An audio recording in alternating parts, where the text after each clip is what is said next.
Hi, I'm Nick, and welcome to Storytime, Providence. Providence is the third and final installment in Alan Moore's Lovecraft trilogy, and if you know Alan, he wouldn't just write any old Lovecraft story, he's going to write the ultimate Lovecraft story that contains, expresses, and gives new context to all the others. We'll follow Robert Black as he journeys across New England, mostly oblivious to the evil lurking just beneath the placid surface, until it's too late, as he investigates a series of writings said to have driven people mad and caused suicides. They are linked to a secret society on Earth, to unknown entities beyond the stars, and all manner of creatures and dreams in between, and Robert will eventually meet and inspire young H Lovecraft himself, before it all comes together in the end after a time jump to the present, and the time period of the other two stories, for the big finish. Let's begin. April 12th, 1919. Dear Jonathan, well, what a night. I could have listened to you read from hymns forever. You seem to break through the mere words to the reality lying beyond them. As for afterwards, and you know what I mean, you naughty boy, it was the most wonderful fun yet. You were like a wild animal and... In my opinion, we've thrown away everything worthwhile about what we had. Used to be we were in a position of trust, but we let all that go. And now here we are, working up stories from thin air. We're more like dime novelists than newspaper men. You know, that darn Hearst, he dragged all of us into the gutter. Time was, journalism was known for its courage, but look at it now. It's a badge of shame is what it is. 1. The Yellow Sign. Well, the treaty piece is all done, so I'm available. Do you want to actually go scare something up? Like what? We've got a half page to fill. Mr. Posey, maybe we could run something on legends, like the Jersey Devil. Bobby, what was that book sent everybody crazy? That sent everybody... Oh, you mean Suleiman, back in the 80s. I hardly think. Suleiman? What? Is that French? No, it was a real title, the book he told me about. Bobby, you know the one I mean. Was it The Yellow Thing? Something like that? Oh, you're thinking of The King in Yellow by Robert Chambers. No, that came out around the turn of the century. Chambers allegedly based it on the scandal surrounding Suleiman. Sure, because it sent everybody crazy, right? But, I mean, with the Jersey Devil, there's a local connection. There were people who found devilish hoofprints in the snow on their roof. In the snow? Mr. Dix, for heaven's sake, it's June. People aren't thinking about snow when they're frying eggs on the sidewalk. As I recall, there's a local element with the Suleiman story, too. There was a doctor who'd written an essay about it, living on... here we are, on West 14th Street, a Dr. Alvarez. Huh. Mr. Black, I'm impressed. You're quite the literary fellow. Oh, Bobby's read everything. Sure, he's only bothering with us until he writes his novel, I bet. Well, that's more than a chump like you's ever gonna do. Aw, Prissy, come on, I was just kidding. Ha, well, maybe someday, if Providence allows. No, we interviewed his landlady months ago about some trouble with roughnecks. She mentioned Alvarez, and I recognized the name, that's all. Yes, I remembered this. So what's the story with this French nonsense? Well, when Suleiman was published, apparently some readers went insane and even committed suicide. Robert Chambers attributed similar results to his fictional King in Yellow. Honestly, Mr. Posey, just one glimpse and people are doomed. Well, I suppose we've nothing better. You could talk to this quack and see if he knows any ghoulish anecdotes. Oh, I get goosebumps just thinking about it. Listen, don't get your hopes up. For all I know, Alvarez might be a real stiff. Anyway, here goes. Wish me luck.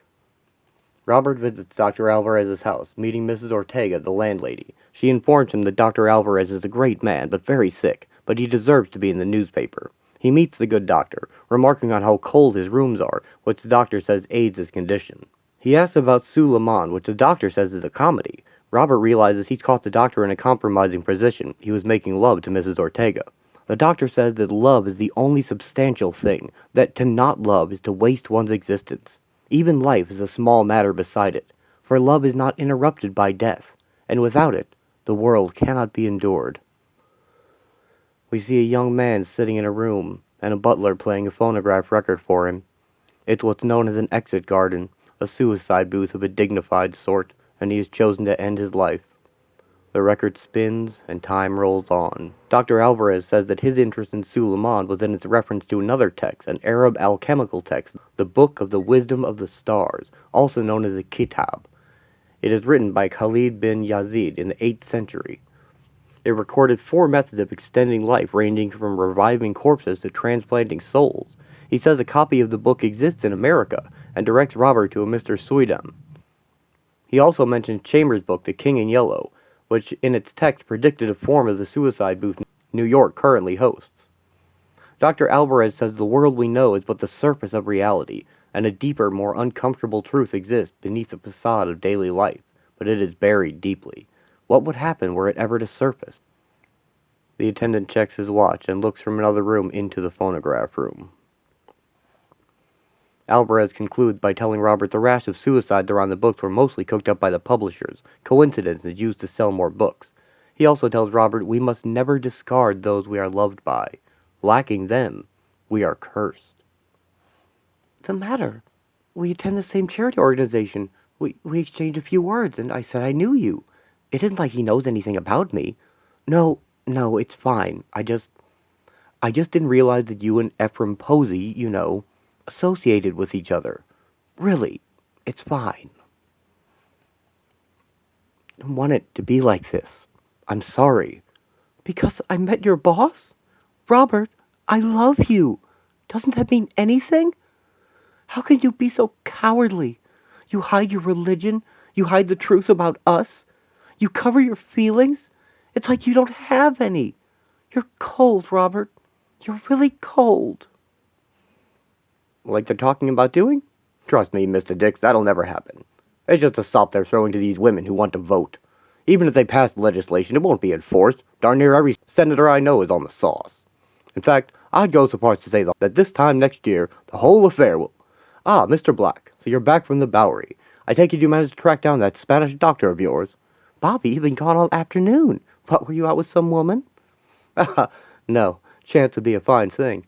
I was with Dr. Alvarez in his rooms. He has this disease, so he has to stay cold all the time. Well, he's certainly an interesting fellow, I'll give him that. He really knows his literature.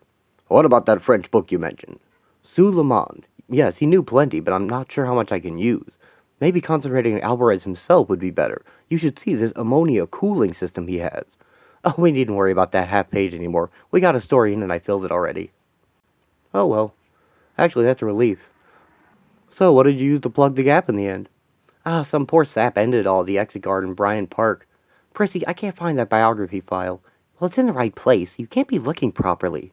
Oh, now you're just messing them all up. Here, let me. Oh, it isn't urgent, Miss Turner. It's just to check the details in Mr. Dix's piece.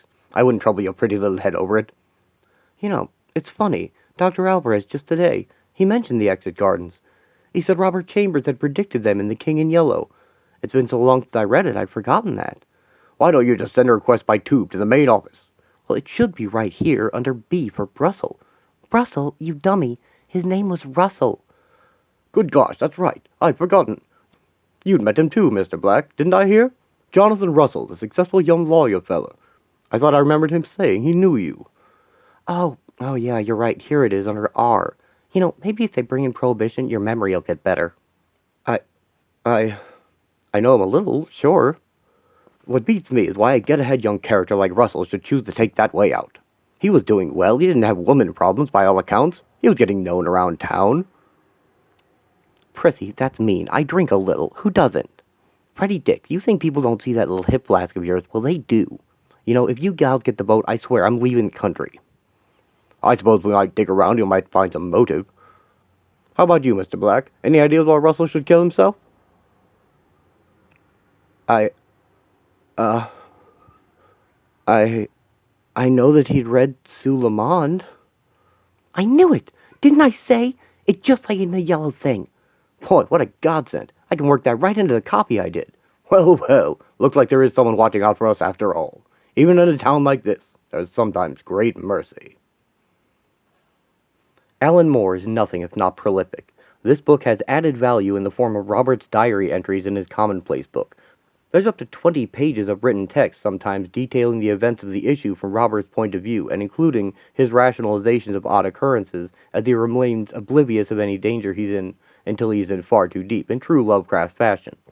Also, he detailed his research, and any important information I pulled out and will cover, but if you choose to read this, just know what you're getting into. It's very worth reading, as Alan is a wonderful prose writer as well, and it's usually quite funny.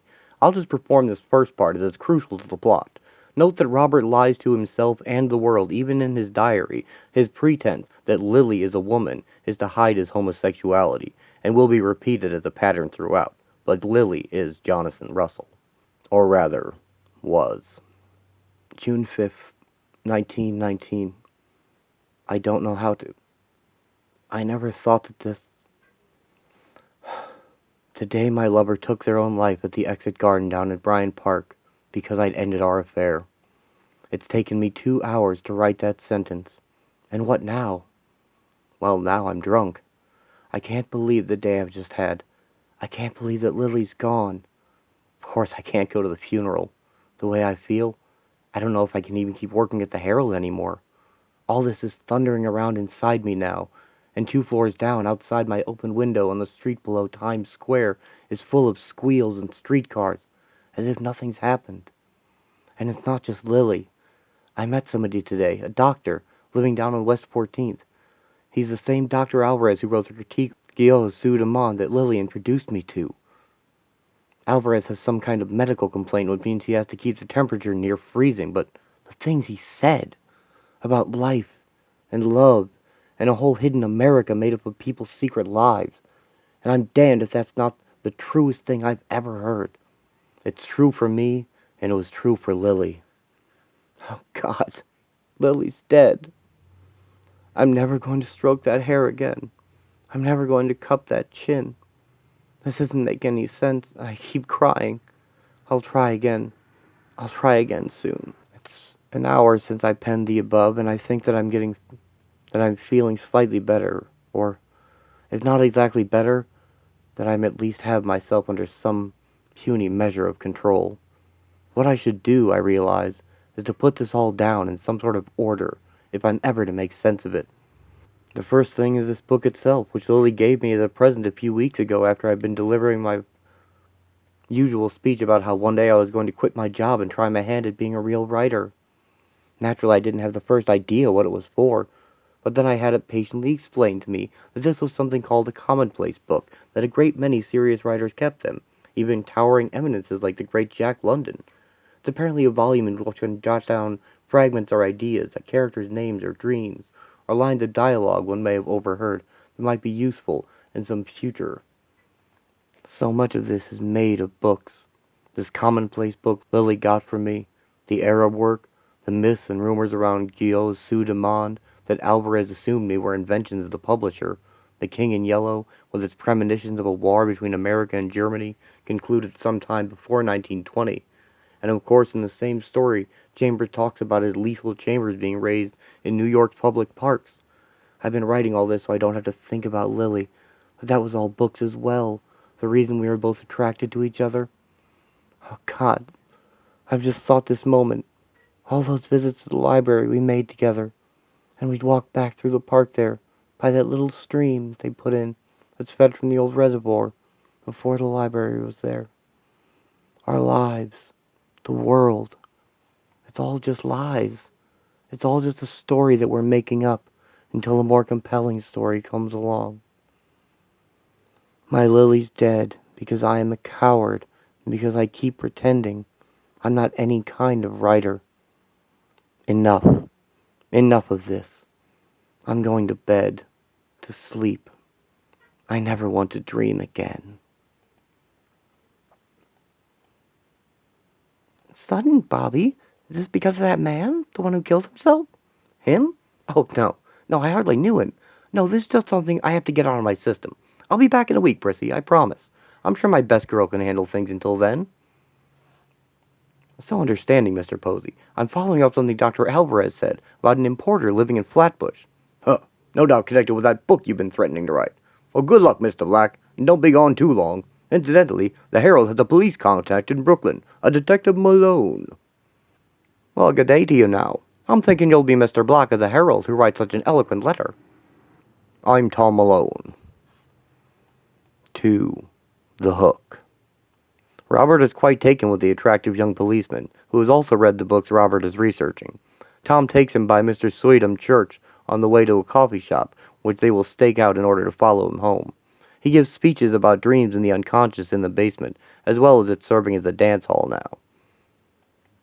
And so, since my friend passed away, I wanted to leave New York. I've money saved. If this Sweetham lead captures my imagination, I might never go back to the Herald. That's terrible about your friend. I'm very sorry. Look, here's my address. If you do leave town, please write to me. That would be swell. Of course I will. I mean it, Robert. You're a knowledgeable man. I've enjoyed our conversation. Send me your book when it's done. Sounds marvelous. And if you decide not to leave after all, I hope you'll come and see me, won't you? You can depend on it. I've enjoyed our conversation, too. Tom, look, I've been wanting to ask if you might be... Ah, damn it all. There's Sweden now. Wouldn't you know it? You better be on your way. Good luck with finding what you need. I'll look forward to seeing you again. Robert greets Mr. Sweden as a fellow occult scholar, and he invites him home. They pass a Kurdish man selling peacock feathers, which hold religious significance for his people.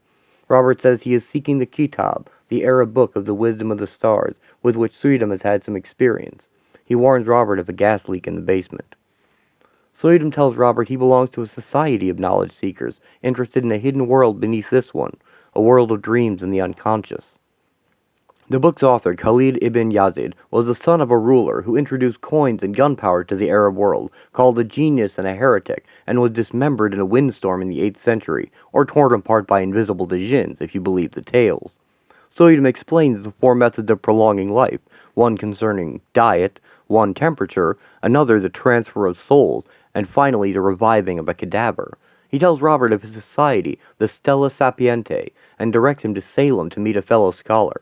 The book was translated and shared in many countries, and many arms of the society sprang up over the world. He also says he is currently investigating the demon Lilith. He says that in the Kabbalah, Lilith reigns over the adverse aspects of the material world and dreams, that in ancient Kabbalistic traditions they insisted the world of dreams and reality were connected. They are interrupted by another of the Reverend's guests, and Robert is left alone. He's bought a few pamphlets, and is told to see himself out. On his way out, Robert sees the door to the basement is open, and curiosity gets the best of him. In the basement, he finds a pentagram on the wall, and an open staircase leading further down. Robert descends a long staircase and finds himself in an underground cavern. He finds a huge golden pillar and a litter of bones containing several human skulls. Robert also sees a dock in the water, hideous alien forms carved into the completely black stone of its posts. He hears a rough hooting sound in the darkness. It's coming closer. A glowing green woman with claws and webbed feet appears, climbing out of the rocks and chasing Robert. Her face looks more like a bleached skull. Robert runs along the dark shore past more bones. She's gaining on him. Her claws slash ruts in the rock, narrowly missing him. She's right behind him as Robert pleads with her. Robert trips on the rocks and knocks himself out as the green woman raises a claw. Black? Mr. Black, are you all right? His eyes are moving. You are awake. Thank the heavens you are not harmed. Where? Here in Mr. Sweetum's cellar. Didn't he warn you about the gas leak? Of course I did. Mr. Black, what were you doing down here? I thought I heard something. I'm sorry. You must have been overcome by the fumes. When the cries you were making sounded as though you were having a nightmare. Night? Of course that's what it was. I was in a fantastic cave with an underground ocean, I think. And there was this demon you mentioned. There was Lilith. Ah, the subconscious mind. It plays tricks on us. We'd best get you out into the fresh air. Yes, of course. You know, it's the strangest thing. I was talking earlier with someone about Professor Young's ideas regarding dreams of caves. I've just realized that must be what prompted my nightmare. Perhaps. Or at least, perhaps such theories might help explain it. But, why, yes, I lost someone recently. Her name was Lily. Perhaps that's why I dreamed of Lilith, pursuing me. Perhaps underneath everything I'm pursued by guilt, you know? For not being able to help more. Did I have a hat when I came in? I didn't notice one. Did you, Mr. Soydam? No, I don't think so. I'm sorry for your accident, Mr. Black. Good luck with your studies. Parendinwan! Thanks. The information you provided makes me want to investigate these things further. It's helped me reach a big decision about my future. That's wonderful. It's lovely to have met you, Mr. Black. Parent Big Bekren! Parent Tausi Gendwan! You too, Miss Garretson. And thanks again, Mr. Soydam. I know it sounds corny, but today may have given my life a new direction. I hope so. Good day to you, Mr. Black. The final page shows that the people of this area also know Lilith, and it was certainly no dream. The back pages for issue 2 are the pamphlet Robert purchased tracking the progress of the Kitab across Europe and North America. Most important is the mention made of a figure called the Redeemer, a prophesied coming-the-apocalypse type character said to bring about the return of the dream world that preceded our reality. The Kitab had great insights of scientific and mathematical natures, in addition to its more fantastical elements, telling of the beings who communicated across the stars to Khalid. Many people have become interested in it and used it for their own research and art, as we will see. Robert, over here. My dear boy, wherever are you off to that requires so much luggage? You must travel with more frocks than Nancy Cunard. Hello, Charles. No, I'm just getting out of town for a while, researching a book on New England. I didn't realize all this would be happening today. I know, isn't it thrilling? I hear Bill Fields is picketing on Broadway. Just the thing to take our minds off this ghastly prohibition. Well, what I hear, it'll never be enforced. I guess things must be pretty bad if vaudeville is up in arms. Equity couldn't very well leave us out, could they? They don't want us used as strike breakers. It's all terribly desperate. All this unrest after what went on in poor old Russia. I mean, I'm sure nobody wants that. 3. A lurking fear. Robert has come to Salem seeking Tobit Boggs, an importer of goods with a gold refinery in town.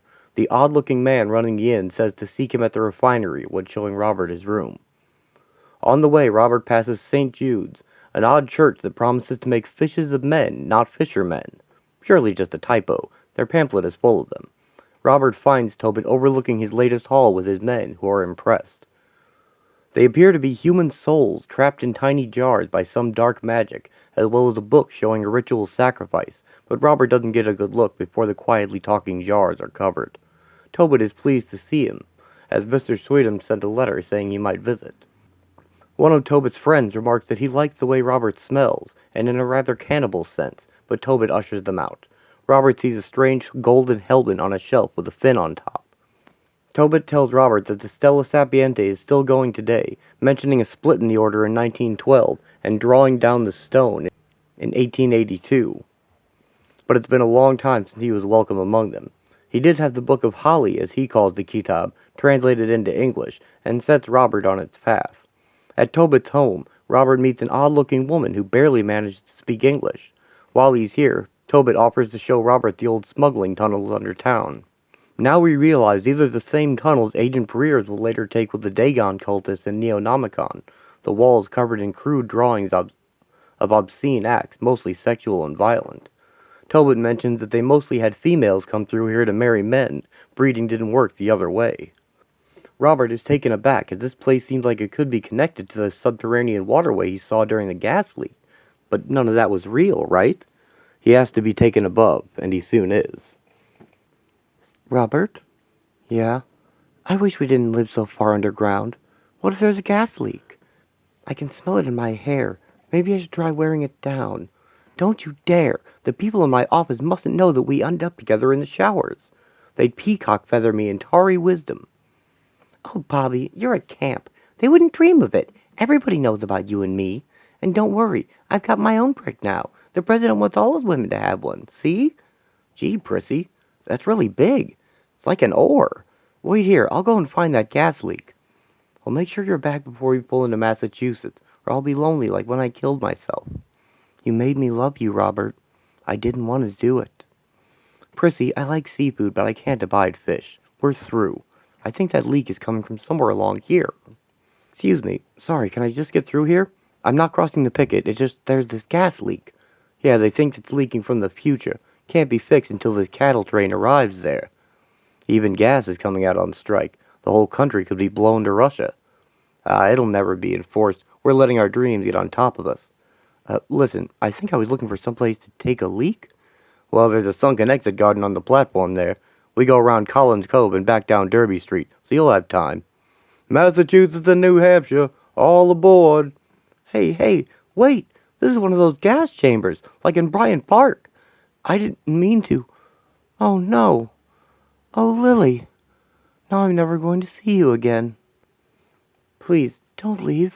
I've got a bad feeling I'm in the wrong place. This sign doesn't look right. Robert, Robert, over here. It's me. Isn't it terrible, all this business with the gas chambers? Tom, I can't believe it. Just when I thought I was lost, I've been dying to bump into you. And I fancy a kiss with you, too, but it's never to be. Robert, I read your book, what you sent me. You'll understand I got no choice but passing it to the authorities. The authorities? But, Tom, if my parents read that, they'll... Wait a minute, what's going on here? When I got your book, I investigated Soydom and ended up below the world. But the government people reading it decided to sluice all these undermen from Sarla's waterfront. I'm sorry. Finally, a saline solution. Hey, you. I represent the Herald, and I want to know what you two are hiding under the covers. We're concealing undesirable elements. Something smells fishy about them island women. They don't mind it in the mouth or nothing. They're Hebrew sexuals. They end up together in the showers. Bobby, they're trolling me. Prissy? Is that you? I thought I'd left you on the train. How'd you get hooked up in this? Oh, Bobby, you are a camp. This is all because of your book, you marblehead. Did I ruin your concentration? Did I interrupt your masterwork? Prissy, it wasn't you. I just needed to get away from New York and the newspaper. My book, my work. It's going to make me free. Prissy? Prissy, where are they taking you? Prissy? Next, please. Mr. Robert Schwartz, the Herald. Hello? Did you say it was my turn next? I'm Robert Schwartz, but I quit my job at the Herald. Oh, you're the Herald, all right. There are certain signs. I think it's safe for you to go in. They've stopped flapping and gasping. Oh, God. Mr. and Mrs. Boggs, please, I didn't mean to land you in all this trouble. They've gutted your whole community. Well, you know, they make you wear little stars. I can see the wisdom in it. They're scared we'll swamp them. They'll get bogged down. Go home. Go home while you can. Well, thanks for everything, but I'm afraid I can't keep this appointment. You see, I'm a reporter. I have to go and make my report. We'll be getting round to you soon enough. Right now, I think we've both got bigger fish to fry. You've been a fine old while. Did you find out about that gas leak now? Yes. I can't tell you about it. It's too awful. It's unnamable. We can't do anything to help them. I just want to go to sleep and forget about it. Do you at least love me enough to let me do that in peace? Do you? Tom? The hell?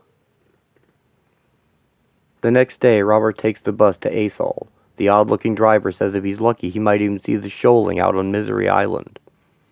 As they pass the island, the people on the bus go to watch out the window as white shapes head toward the island. Robert asks if they're seals.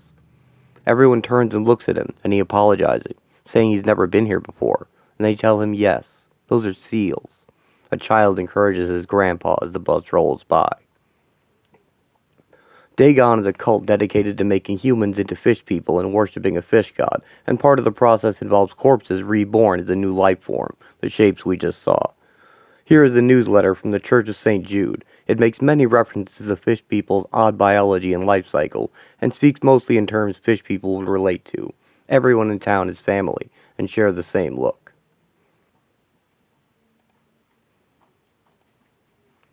Of course, they say inbreeding starts where the good road runs out. You ever hear that? Country people, they got a different idea of time, lazing around all day.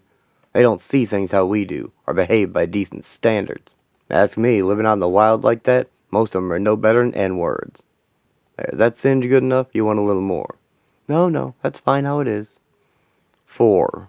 White apes. You're the boss. So, you were saying you come all the way to Tooltown from New York, looking to find some local hayseeds? Sounds like you're running short of simpletons back home. Haha, no, we've got plenty. It was just a Pacific family I'd hoped to trace in Athol, named Wheatley. A little bird told me I should talk to them about a book I mean to write. I've been in Athol a week at the Pequot here on Maine, but nobody can tell me anything about them. Maybe they can't, or maybe they won't. I'm guessing you're after finding Warlock Wheatley. Him and his imbecile family got one of those old farms on Cass Meadow, out North Orange Road.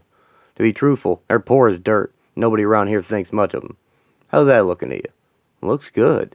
This is Garland Wheatley we're talking about? People call him Warlock? They call him worse than that when they even mind. It's because he goes on like he's some kind of medicine man. Head down Main to the bridge and it's about a mile past Lower Village Cemetery.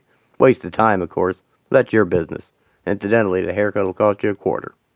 Robert finds the Wheatley house seemingly empty, and while looking for someone, he finds a locked shed with blood pooled before it. Garland Wheatley tells him that's where the slaughtering gets done. After apologizing, Robert introduces himself. Wheatley says he only copied the book as paid work. He hasn't been involved with the society since 1912. He says he gave a copy to Manchester College, and it gave him all sorts of big ideas, but they've since fallen out of favor after bringing Stone down together. The society absconded with it and cut Wheatley out in order to focus on fulfilling the Redeemer prophecy. They decided to try and create a Redeemer themselves, gave the book to the college, and were done with it. After waiting 20 years for their plans to pan out, Wheatley suggested his own plan, after which he and his daughter were expelled in 1912. Robert meets Letitia Wheatley in the house and asks her about her son, and she says the upstairs is being remade for him. The shed is too small. Robert asks if she means Willard, and Letitia's afraid she accidentally mentioned someone she calls John Devine instead. She's distracted, but tells Robert about the boy's conception as part of a ritual for the order. Basically, an entity from the stars inhabited her father and made love to her, creating their attempt at a Redeemer figure. She remembers balls in the sky like fireworks, and she remembers love, but little else. Perhaps that's for the best. The balls in the sky are arranged in the same pattern as the Tree of Life and the Qliphoth in the tradition of Kabbalah, the path which the pure energy of God takes through various higher planes before manifesting in the material realm. The Qliphoth is a dark reflection of the Tree of Life, and given the nature of these entities, it's most likely that being referenced. Robert meets Willard, who has the same odd look as the fish people. He's making a tesseract, a cube with 4 spatial dimensions, and a space with an internal area larger than its external area, and looking at it makes Robert's head hurt. Willard says Robert's part of a different Redeemer story than his own, and it was a mistake for him to come here. He goes into the yard, asking Robert to stay put, so he can meet the rest of the family. On the wall, Robert sees a photograph of Willard with his arm around an empty space as if someone is there. He notes a photographer's name and address for later. Letitia and Garland find Robert in the yard near the now open shed. Letitia talks to an invisible being, ushering it back in the shed as Garland leads Robert away, apologizing for his daughter's troubles. If you remember the first page of this issue, though, it was this creature's viewpoint of this page we were seeing. Yeah, I'm happy to oblige. Just as long as you remember them paths of the old knowledge only goes one way. Once you're there, you can't come home no more. Now listen, I hate to seem disrespectful, but you really ought to be getting along. Of course. Thanks again, and good luck with Willard. Ain't me needs luck with Willard. You go straight on back and don't go cutting through the fields and nothing. Dark night like this ain't just them things what you can see is gonna do you harm. I'll bear that in mind. Good night to you, Mr. Wheatley, and give Letitia my regards. There was no hand to hold me back. That night I found the ancient track, and reached the crest to see outspread a valley of the lost and dead. And over Zalman's hill the horn of a malignant moon was born, to light the weeds and vines that grew on ruined walls I never knew. The foxfire glowed in field and bog, and unknown waters spewed a fog, whose curling talons mocked the thought that I had ever known this spot. Too well I saw from that mad scene that my loved past had never been, nor was I now upon the trail, descending to that long-dead vale. Around was fog, ahead the spray of star streams in the Milky Way. There was no hand to hold me back. That night I found the ancient track. The back pages include Letitia's crude, childlike drawings of her recollection of the conception of her child, and the rough shape of her child John Devine, a mass of tentacles with a segmented body, apparently only she can see. So this is your only time in Manchester, Mr. Black, did you say? And how are you finding it? Black, yes, that's right. Actually, I just arrived. A local fellow, Mr. Jenkins, kindly gave me a ride from Bedford. Coming in, we passed through that brief thunderstorm. Folks all running for shelter. I hope that's not your regular weather. It even looked as if fall was arriving early, with the trees already changing color. Are they really? I confess I haven't been out that way recently. I must have blinked and missed your thunderstorm as well. I'll tell you, Manchester could use a good downpour. It hasn't rained in a while. But you were saying you'd come to St. Anselm to research a book? Yes, it's a novel I'm planning on esoteric New England beliefs. Someone suggested your college overlooking Manchester might have the answers. Ha! More questions than answers, I'm afraid. But as for esoteric beliefs, you're nearer the mark. These cloisters have had odd associations since Father Bradley investigated that meteorite before founding this place. From then on, St. Anselm seems to have attracted every squinting eccentric or outlandish rumor in the region. Sometimes you'd almost think the mystery contaminated the brickwork. 5. In the walls. I think I've heard tell of the meteorite. Also, don't you have an Arab alchemical work in the college library? Sorry, I didn't get your name. Race. Father Walter Race. I'm head of languages. You're talking about Holly's book, I take it. Yes, we've enjoyed a long relationship with that particular conundrum. Wasn't it gifted to St. Anselm by, I don't know, some sort of philanthropical society? Ah, the Stella Sapiente, was it? I don't know much about them, but yes, they're important benefactors. Even suggested our motto, I heard. Initium sapiente timor domini. The fear of the Lord is the beginning of wisdom. As for that confounded book, you'll have to see Dr. Vantage, our librarian. He'll be back next week. Even linguistically, it's bewildering. There's an invented alphabet and vocabulary. Terms like "nyeher," which is apparently a tense denoting nested time. It sounds fascinating. Maybe I could find a Manchester hotel until next week. Well, the hotels fill up fast in August, but there are lodging houses around Goff's Falls. If you have time to kill, I hear there are government people investigating the meteorite site out past Sivins Brook. I have a class now, but feel free to look around. Thanks, Father Race. I'll do that. Robert meets a nice older man, Dr. Hector North, who also has knowledge of the Kitab, and who invites him to spend some quality time with him and his boyfriend, an offer Robert appreciates. He also directs him to some lodging in the area. On the way, Robert meets a young girl, Elspeth, and offends her by not realizing she attends the college as well, somewhat of a young genius at 13. She doesn't think much of Dr. North, however, having heard rumors from the girls about what he gets up to, but she points Robert toward the lodging house. Mrs. Macy rents Robert a room in her home. She tells Robert to watch closely, as rooms like these have all sorts of oddities hidden in them over time. Robert feels something brush his leg, and she says it's her whiskered companion, Mr. Jenkins. Robert says he just got a ride with him, Mr. Jenkins, into town. After settling in, Robert goes to check out where the government is investigating the meteorite landing site. This is the aftermath of the color out of space, when an alien entity landed on Earth and corrupted everything it touched, turning it into where it came from. In this version, both the Wheatleys and people from the college were here as well, and they brought down a meteorite with rituals and carted it away, leaving only destruction behind, claiming the meteorite evaporated. The people living here had all gone insane or changed into things less or more than human. The government man tells Robert there's talk of building protective domes over the major cities. Robert thinks it sounds as likely as Prohibition being enforced. Robert goes to sleep that night and dreams he's in the car with Mr. Jenkins heading into town. It looks like you're dozing off there. Huh? I said you was dozing off again. Where I'm from, everything's like me. I wouldn't have picked you up in Bedford. I thought you'd be falling asleep on me. I'm really sorry. I must have... My gosh. You know, the strangest thing just happened to me.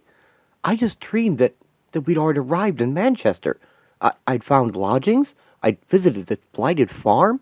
It was all so detailed. It's like a maze you can't see, ain't it? And by the time you realize you're in it, it's too late and there's no getting out. Where I'm from, everything's like me. What? The truth is, we all kept alive in our different ways. It was so that we could be here to see you. Miss Macy? I didn't think you were... What are you here for? We're all... Oh, I beg your pardon. It's biting. We all have intelligence we're anxious to impress, that in turn may be impressed upon him. The shipmaster, his was one of the third ways. The Frenchman, his was one of the fourth. But I uncovered another way, and...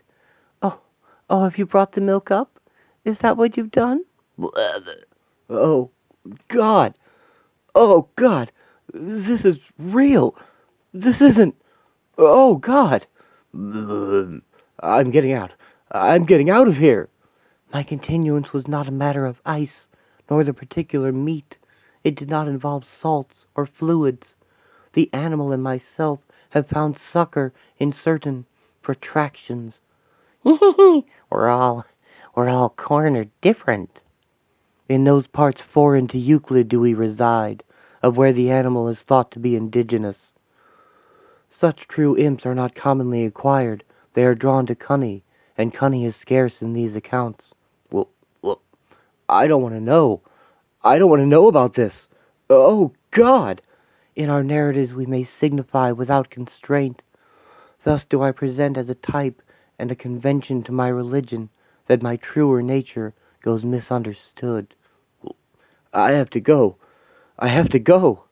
Yet unto all men is the wound of woman made marvel and terror both, being the frightful smile of their Creator. Can I take you anywhere? And it was the same car that brought me into town. The Oxblood Buck Roadster parked right there. I mean, how could it? Anyway, I just ran. I found your address here in Orange Street, and yes, look, you've clearly had a fright. Hector, who is it? It's just Mr. Black, the nice young man I ran into at college who I told you about. Mr. Black, this is my colleague, James Montague. It seems Mr. Black's had a beastly time at Goff's Falls. I feel so stupid. I mean, it was just some dream, I guess, but I mean the car. I saw the car, the Buck, there in Goff's Falls. That was real. Though Manchester's hardly a big town, and everyone has to park somewhere, you're probably overworked and letting things prey on your nerves. Still, you'd be welcome to stay with us for a few days. Hector, we shouldn't. James, you knew that these things happened here, but when I suggested Boston, you insisted on Manchester. So when a vulnerable, healthy young figure delivers himself to our doors seeking shelter, aren't you even tempted to do the obvious thing? Well, I suppose. Oh, God, I left my raincoat at the house. Oh, dear. Well, if you don't want to go back and get it, a raincoat's easily replaced. Now do come in. Sorry about the formaldehyde. It's a hobby. Taxidermy, restorations, that sort of thing.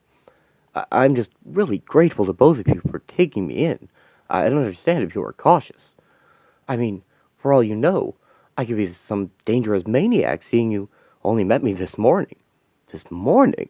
Oh, you poor boy, you have been shaken up, haven't you? Never mind. You've come here to your well-earned rest.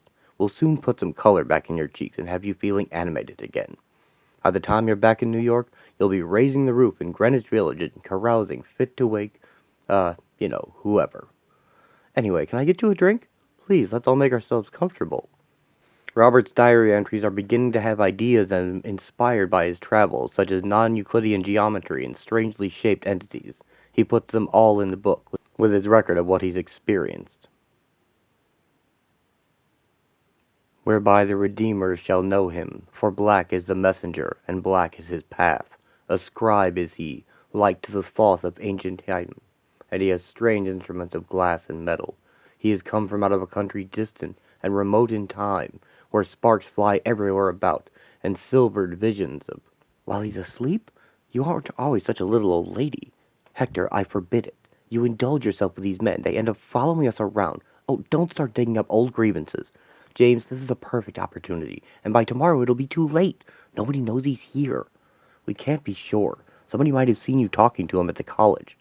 What if they did? They'll have forgotten by now. Look, there's obviously something wrong with him. Drink or something. Nobody will miss. Don't you understand plain language? A scandal here in Manchester could finish us. Now go to sleep. We can discuss this in the morning. Why do you have to be so prissy about everything? You know that by then will be, I said, in the morning. This is great. I can't thank you fellers enough for lending me your spare room last night. I still don't believe I let bad dreams scare me away from Goff's Falls. Oh, it's our pleasure. I hope the hash isn't overdone. I may have left it on the stove for too long. I'm afraid James isn't one for attending to matters promptly, are you, dear? 6. Out of time. Hector, that's very sweet. Actually, I'd planned on visiting St. Anselm this morning. I know that librarian isn't back yet, but... So, you could call here around noon. Just don't tell anybody, in case he's back to James. Taking a break from work, it's not like it would kill you. Well, I guess when you put it like that. I mean, I have been put under a lot of strain lately. Oh, well, I promise to relieve you of that before you know it. I'm well known for... James, what's the matter? Who is at the... A student. Hector, we have to talk. A student? James, you look awful. What did he say? You know I haven't. It was one of the girls. She said there'd been a letter received at the college asking about us. Hector, you'd better come in here. Close the door, won't you? Oh, there you are. I was just looking at... Listen, I'm afraid you have to leave. We're leaving ourselves. There are things that have come up. Hector, things are always coming up. And we know whose fault that is, don't we? Suitcases. Where did I put the suitcases? Sure. Sure, I can get my stuff packed right away. Look, best of luck with all this, whatever it is. I know what it's been like when there's business you'd prefer to keep buried. God, you have no idea. Hector, hurry things up. We have to get the equipment into the boxes. Well, I guess I'll be on my way. Thanks again for our pleasure, but you really have to go now. We've got such a lot to take care of. Now who's not attending to matters promptly? Hector, shouldn't you be calling those removal people in Boston? Robert sees Elsbeth again, the girl who delivered the message, but she doesn't know why it would upset them so. Robert tells her he was shaken up last night, and she offers to walk him to the college. At the school, Robert is told the man he was waiting for has been back for over a week. Robert's recent timeline has been tied into knots, no wonder he can't keep track. He's introduced to a man who's had a run of bad luck, his family having left him after a breakdown. It seemed as if he became a different person past a certain point in time, then became himself again later, but with no memory of that previous time, and his life in ruins. Robert is finally shown the kitab and left to study it and copy what he will from its pages. He's warned to be careful, and he says he'll treat the book delicately, but that isn't what the man meant. The world has two masks, wearing them in turn, so that where once were lands of dire esteem, are now but dream, just as one day shall dream be all of man's estate, when cometh that Redeemer, by whose hand is all the earth put right. He shall be born by lion's tail, before 1,200 winters pass, and though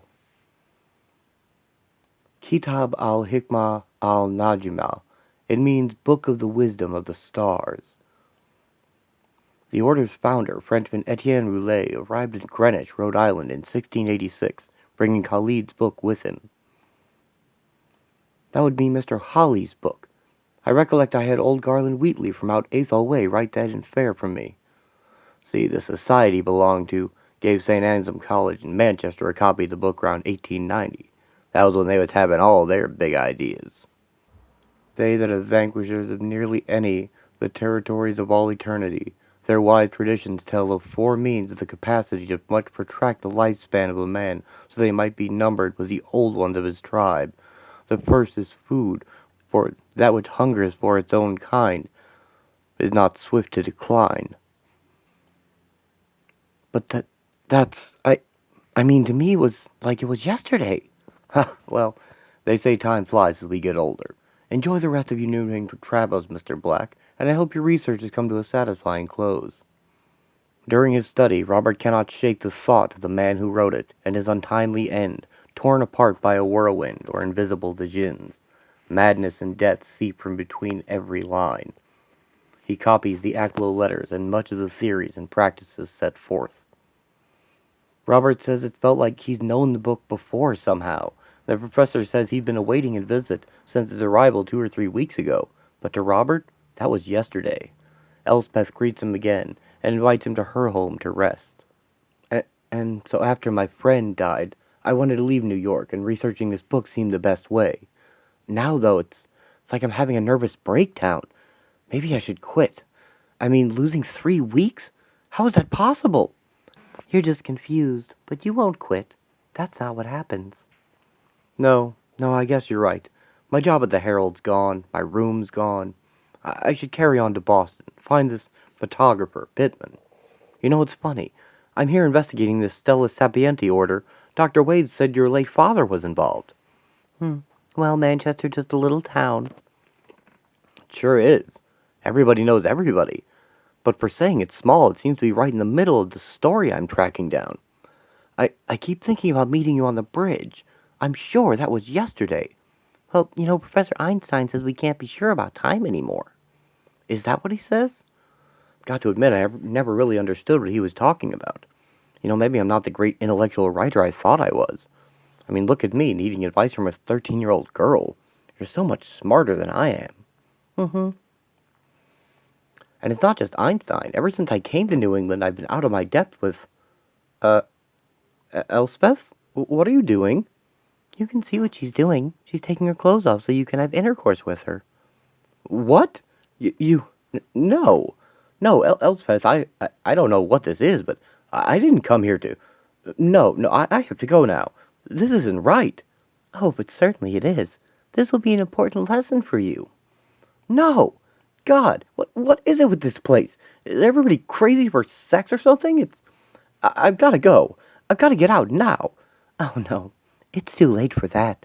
It isn't even what you truly want. I think that if you consider things, you'll find that you have changed your mind. You see, we've all been waiting a long time for you, and we all wish to make an impression. I myself have looked forward to this especially. It's been many years since I enjoyed such an act. Edgar's was the best vessel in the circumstances, though unfortunately he had become impotent. What? This one, it would seem, has no such difficulties. Yours is younger, and I think a little bigger. Yes, I know. It is a strange experience at first, is it not? One comes at last to question even the existence of identity as a phenomenon. No, this isn't my voice. This isn't me. None of this is me. What have you done? It's a nightmare. This is all a nightmare. I'm sorry that you feel this way. Philosophers might envy such an opportunity to be outside themselves. Please, lie on the divan. No, I won't. Oh, God, what are you... Ah! I would prefer you did not make me hurt her when it is I who shall live with her bruises. I'd forgotten what a fine thing an erected phallus is. Open Elspeth's legs. I'm going to put it into her. Oh, God! There. Oh, that is good. That is very good. Don't be too concerned for Elspeth. She died in her father's body. Even he was not the first. Oh, please don't. The first was my poor Matilda. Since then there have been dozens. No, oh no. The man living in Elspeth's body, now borrowing Robert's, makes unwanted love to Robert in the body of young Elspeth. There, I think that we are done. All that remains is for you to go forth into the world and act your part to its conclusion. And remember, please, to close the door. On your way out. By the way, I found you most enjoyable. You have an energetic frame. Of course you made her sore, but that's a small matter. What? What have you... You can't... Did you hypnotize me? I can tell somebody. Why, land's sakes, Mr. Black. I guess you can at that. Except I do believe that's your sperm drying on my coverlet, which makes me wonder what it is you're going to tell them. Oh, God, you... Oh, my God! Well, they do say the fear of the Lord is the beginning of wisdom. Now, you have important matters to attend to. It is best you be on your way before I have Elspeth decide she wants some more. N'est-ce pas? In abject terror, Robert runs out into a rainstorm. While running out of town, he passes Mr. Jenkins driving Robert into town. Staring in disbelief, it's just one more thing he can't begin to process, and Robert continues running into the night. Here are some of the most important bits Robert copied from the Kitab. There's about 20 pages of this in the issue. Hark unto my words, for I am Khalid, who is son unto a caliph, and alone among men I have seen what is below the earth, and that which is beyond its corners and its edges, and have also had conversation with the sultans who in that unbounded country do abide. I am come here to tell you that the very soil beneath our feet was once no more than fleeting dream, and that it shall be so again, for only in the world that is below things does the real reside, and we and all our acts are but its shadow. Once I was as thee, a prisoner to time and to man's pauper senses of awareness, that I was one blind and dumb who knows only a little world, and thinks he knows the all of it. I was as thee, I passed my days in toil and studies.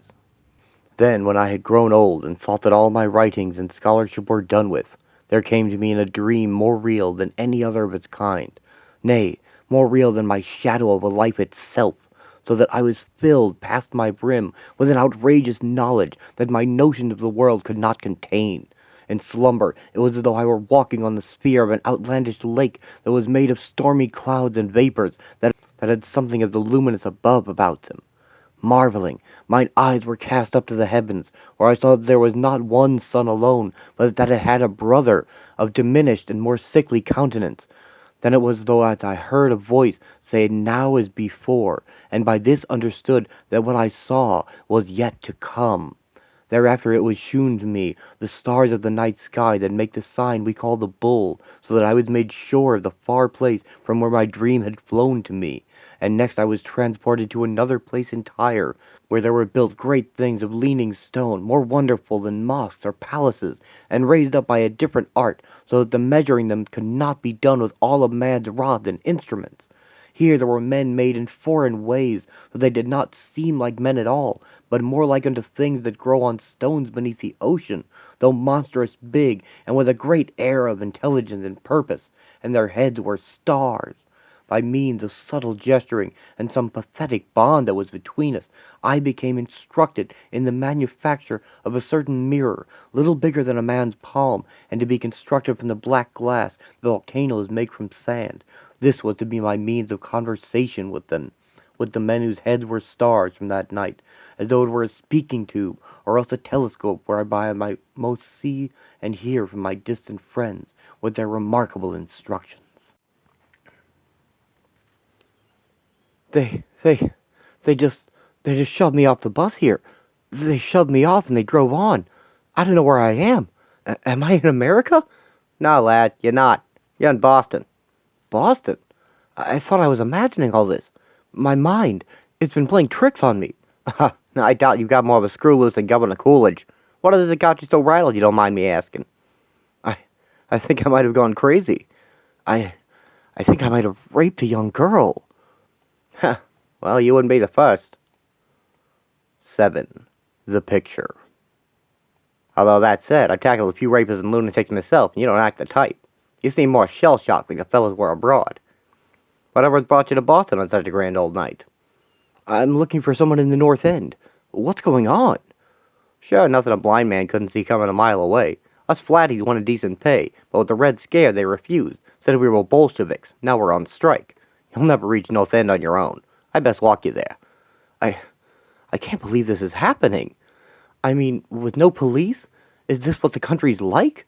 Look for yourself. Hardly a country at all, is it? With nothing holding it together? And Boston's the very start of America, mind. I'm thinking that it's seen one revolution and it's shy of another. But it's like underneath everything, there's just this chaos. It's a touch more boisterous than last night, I'll grant you that.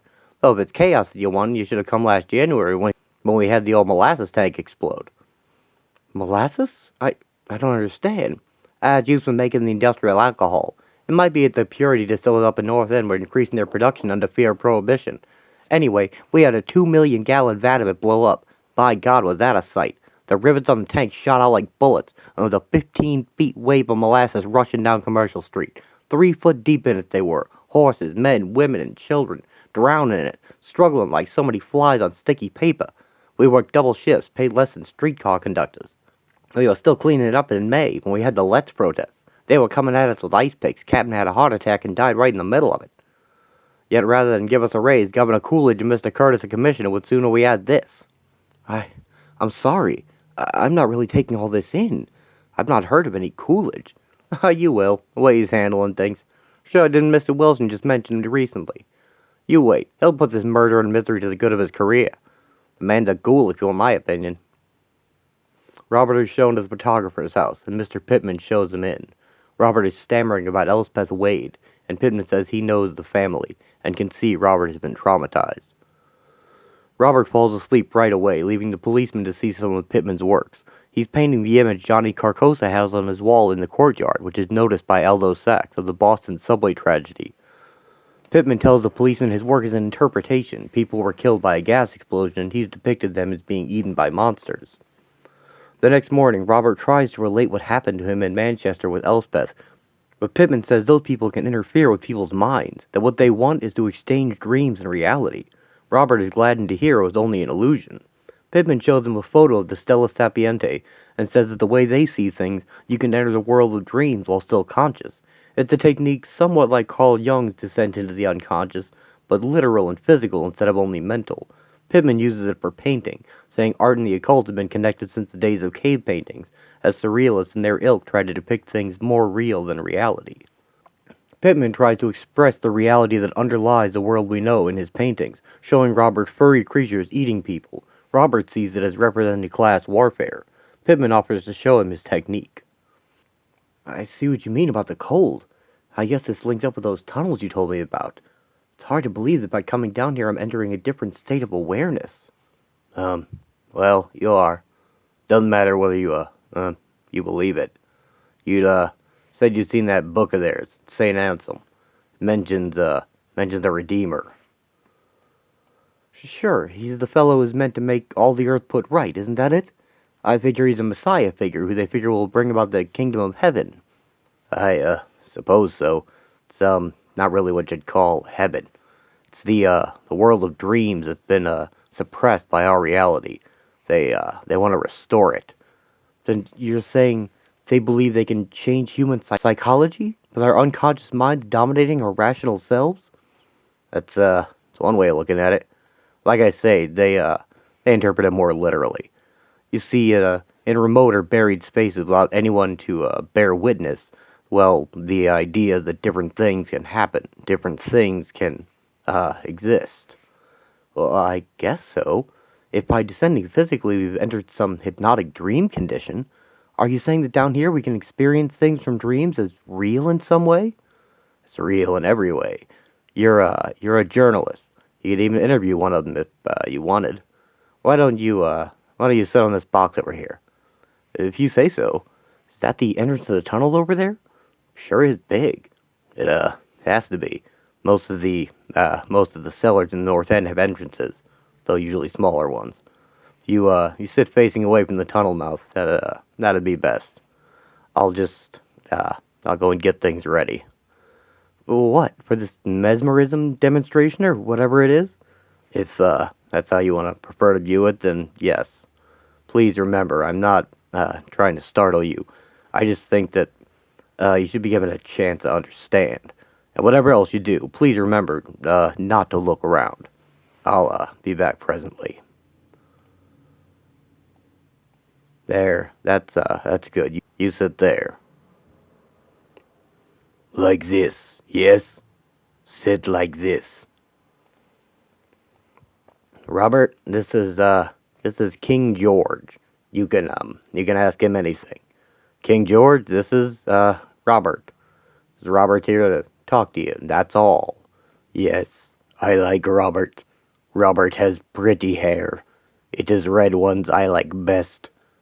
I mean, what are you? King George, Robert wants to, know what I know. I know what Robert wants. Robert, we are boys. We are boys who work downstairs, yes? I am a good boy.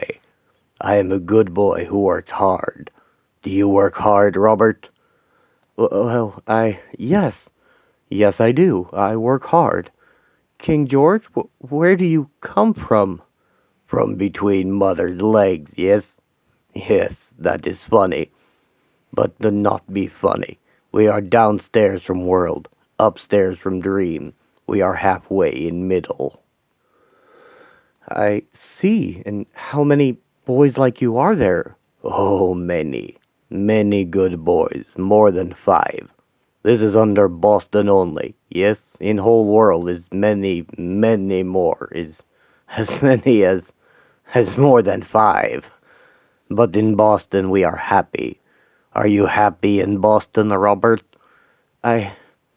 No, I don't think I'd be happy anywhere right now. Robert's had some, bad things happen. In Manchester, he, met the little Wade girl. Oh, yes, the old man who was another old man who was a girl who was other people, yes? Poor Robert. Robert, it is bad that you are not happy. These ones who hurt you, they are Yankees, yes? They have many things and they do not work hard. They do not work hard like us, Robert, and always we are beneath them. But one day, we eat their bodies. You must smile, Robert. Yes, thank you. I will. How much do you know about what goes on up above in Boston? Well, King George has been here a long time. Oh, yes, long time. Mr. Revere in his stockings, plump little legs. Oh, yes, everything happened in Boston. We know what it is. So you keep up with current events? We do best we can. There is no policeman fighting, yes? Above, they say more than 5 are made dead. We know of more than this, yes? Some dead they are not find. This is happy time, but not more good than sweet time. Sweet time? What's... King George is, talking about the molasses explosion in, January. Oh, yes, yes. After cold festival, we are so happy. We do not believe.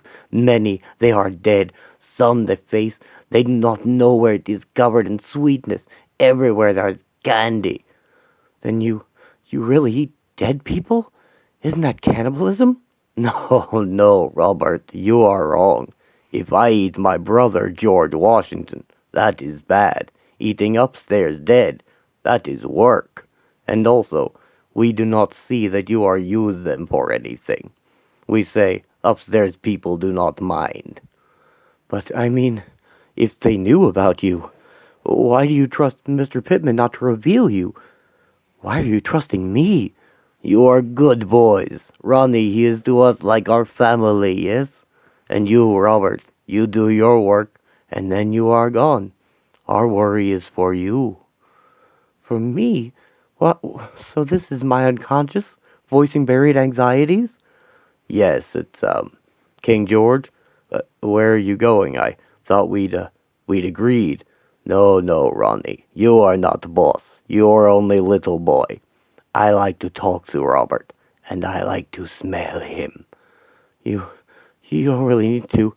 I mean, Robert, it's all right. Just sit still. Yes, yes, it's only for smelling and talking. It is not for work. Robert, I must tell you that in rot is a great comfort, yes? With rot is all the world made. oh, oh, But it is only nothing do not rot. Meat rot, wood rot, stone rot. In Boston and America, all of world is rot. Down here, the rot we eat, and up above us, Robert, you are work for newspaper, make stories of bad people, yes? Above, the rot you eat. Robert, listen. When in cemeteries you are sad, remember to us, they are farms, yes? They are orchards. Everybody has the life with purpose, Robert. Nobody is go to waste. The ones alone and without love, at last they are enjoyed. Robert, you are good boy. In the rot, be happy, yes? yes, yes, I will. I'll be happy. Good, good boy. Now we are happy, all of us. Ronnie, I am go now down for tell of Robert to my brother Mary Pickford. I have eye burn with this lamp. Give me your hand back to my own good dirt, yes? Yes, yes, of course. Robert, I'll be back in just a moment. Please stay, where you are. The, entrance is a step in front of you, King George. Yes, yes, field draft. So, Ronnie, tell me now, is Robert the brother of other red and black one? There. It's very cold down here, isn't it? Shall we go back upstairs? Robert is putting all the pieces together in a shape that allows him to retain his sanity, interpreting all the strange events he's been through as something like hypnosis and illusion, like what he just experienced. In a sense, he does have the right of it. He has been dipping into the same underworld or dream world of what will become Lovecraftian fiction, seeing all the pieces of it in the real world long before a word of it's been written. His only mistake is thinking it's only in his head, when in fact, it's in everyone's. Robert leaves to seek the writer Randall Carver. As Robert meets Mr. Carver, Pittman develops a photograph, proving the monsters are as real as wood and stone. August 19th, September 10th, September 10th, September 10th.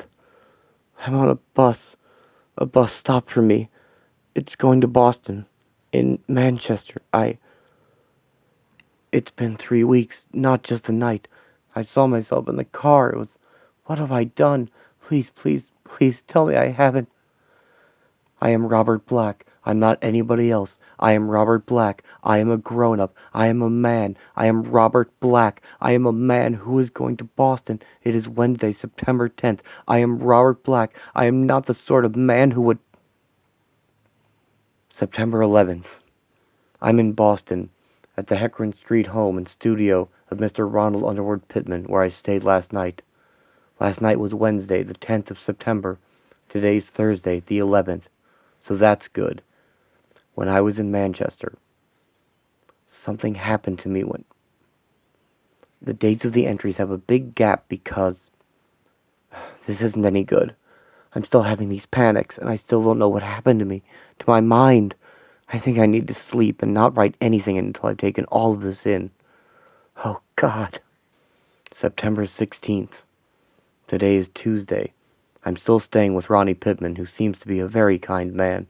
I'm starting to feel a little better after having at least begun to rationalize some of the things that happened to me, or that seemed to happen to me, when I was in Manchester. I'm still not comfortable with talking about a lot of it directly, and I still can't entirely separate established fact from feverish hallucination, but I'll do my best to give as clear an account as I'm capable of, even though that may not be very clear at all. The diary provides an essential insight into Robert's perspective during his journey into the abyss, and greatly enhances the horror and humor of the piece. I wish I had the space to adapt it all, but it would take more time than I believe people have patience for in a format like this. But it's an excellent reason to read the book. Sincerely hope my cloud crawler manuscript didn't keep you awake in your hotel room all night, Mr. Black. Funnily enough, Wallace Tellingast, who provided the idea, is a cousin of Henry Annesley, one of that Stella Sapiente crowd you're investigating. In 1909, Tillinghast announced flying to New York and back in a secret aeroplane. This was September, after a luminous object with accompanying motor-like growls was reported over New England. Tillinghast's yarn seemed an obvious hoax, so when aerial lights were seen above Boston and his native Worcester just before Christmas, he was still disbelieved. Crucially, he was visibly at home during one sighting. To me, however, he insisted he had made the flights, albeit in a kind of manifested dream. Using techniques learned from his cousin, and especially potent around the Midwinter Festival, he'd astrally guided an incandescent monster across the heavens. Hogwash or not, Tillinghast's marvelously weird notion sparked my crawler from the clouds story. So I suppose you could say all of my tales are inspired by dreams and delusions, even if they're sometimes those of someone else. Randall, I've just realized you're a genuine Massachusetts decadent. So tell me, would you say that dreams are essential to unlocking the Stella Sapiente's whole philosophy? Oh, I'm quite certain. Dreams, writings, and our outlandish human imaginings, they're at the very heart of it. 8. The Key. Randall describes the events of the dream quest of unknown Cadath to Robert, his journeys in a permanent dream world, charting its extensive areas, searching for a golden utopia that never truly existed, formed from his memories of his childhood. He relates other, more horrifying run-ins with the Stella Sapiente and their unknown entities as well, including a friend's suicide. Robert relates, remembering Lily. Along with his fantasy worlds, the dream world also seemed to contain periods of actual history, making Randall reconsider the Stella Sapiente's theories. What if reality did become dream in the past? How would we ever know? And what if it did in the future as well? Reality as we know it might be seen as only a brief moment of now, elevated out of a greater sea of unreality or dream. He shows Robert his method of travel, which is entirely mental, instructing him to close his eyes. Well, I guess that's easy enough. So this is your dream procedure? Oh, there's much more to successful dreaming.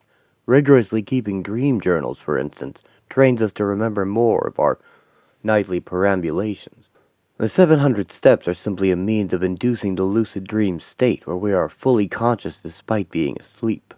We descend the steps into dream. Counting them serves to keep our attention focused.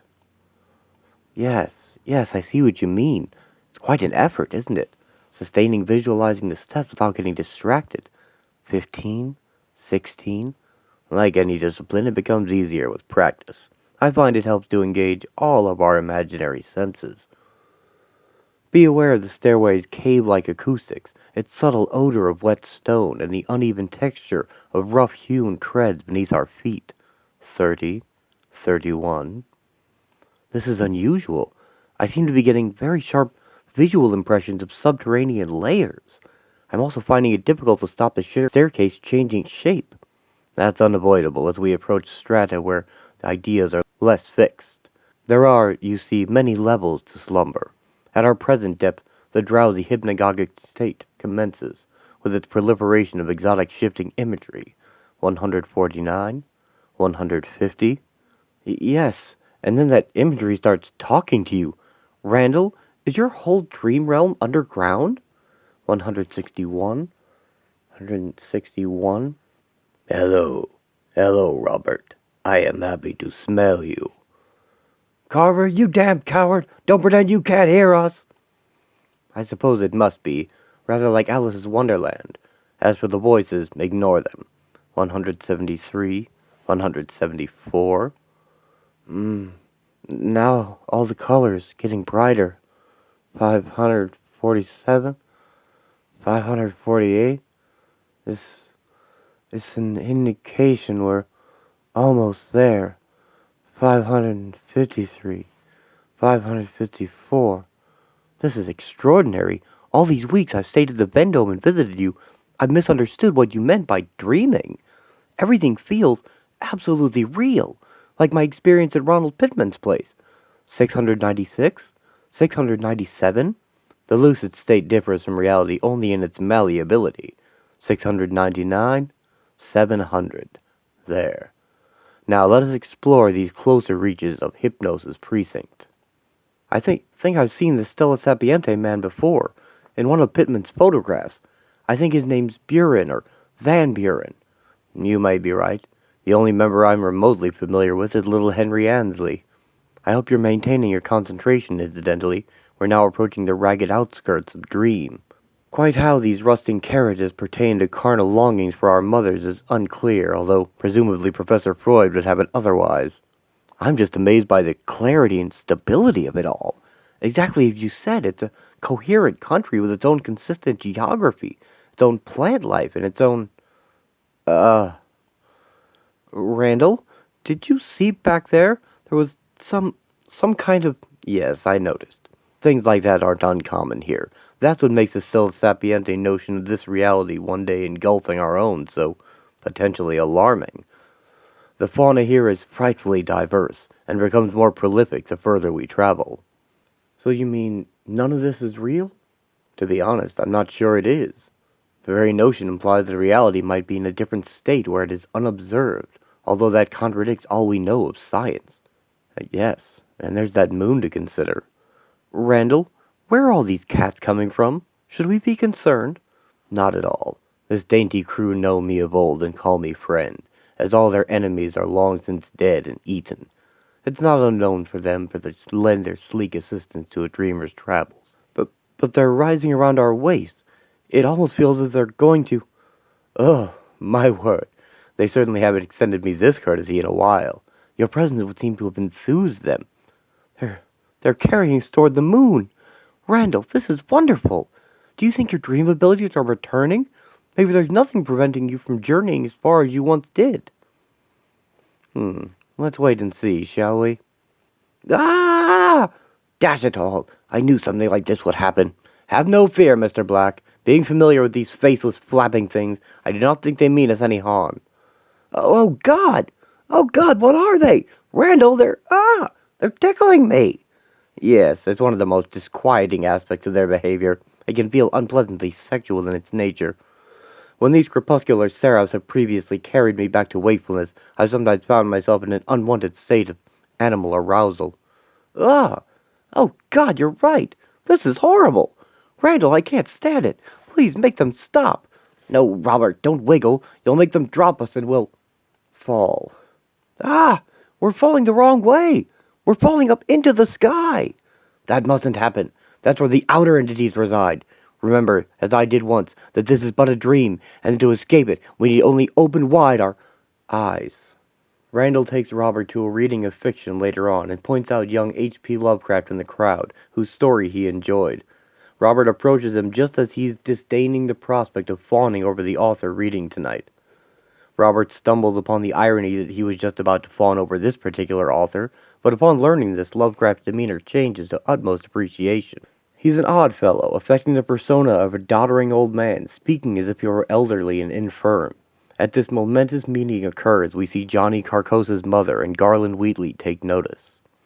Robert tells H.P. he is also an aspiring writer, touring New England and seeing many wonders, and H.P. invites him to Rhode Island to visit him. We see young Elspeth, Mrs. McKay, and Mr. Jenkins, as well as the two shake hands. From my experience, I cannot doubt but that man, when lost to terrestrial consciousness, is indeed sojourning in another and incorporeal life, of far different nature from the life we know, and of which only the slightest and most indistinct memories linger after waking. From these blurred and fragmentary memories, we may infer much, yet prove little. We may guess that in dreams, life, matter, and vitality, as the earth knows such things, are not necessarily constant, and that time and space do not exist as our waking selves comprehend them. Sometimes I believe that this less material life is our truer life, and that our vain presence on the terraqueous globe is itself the secondary or merely virtual phenomenon.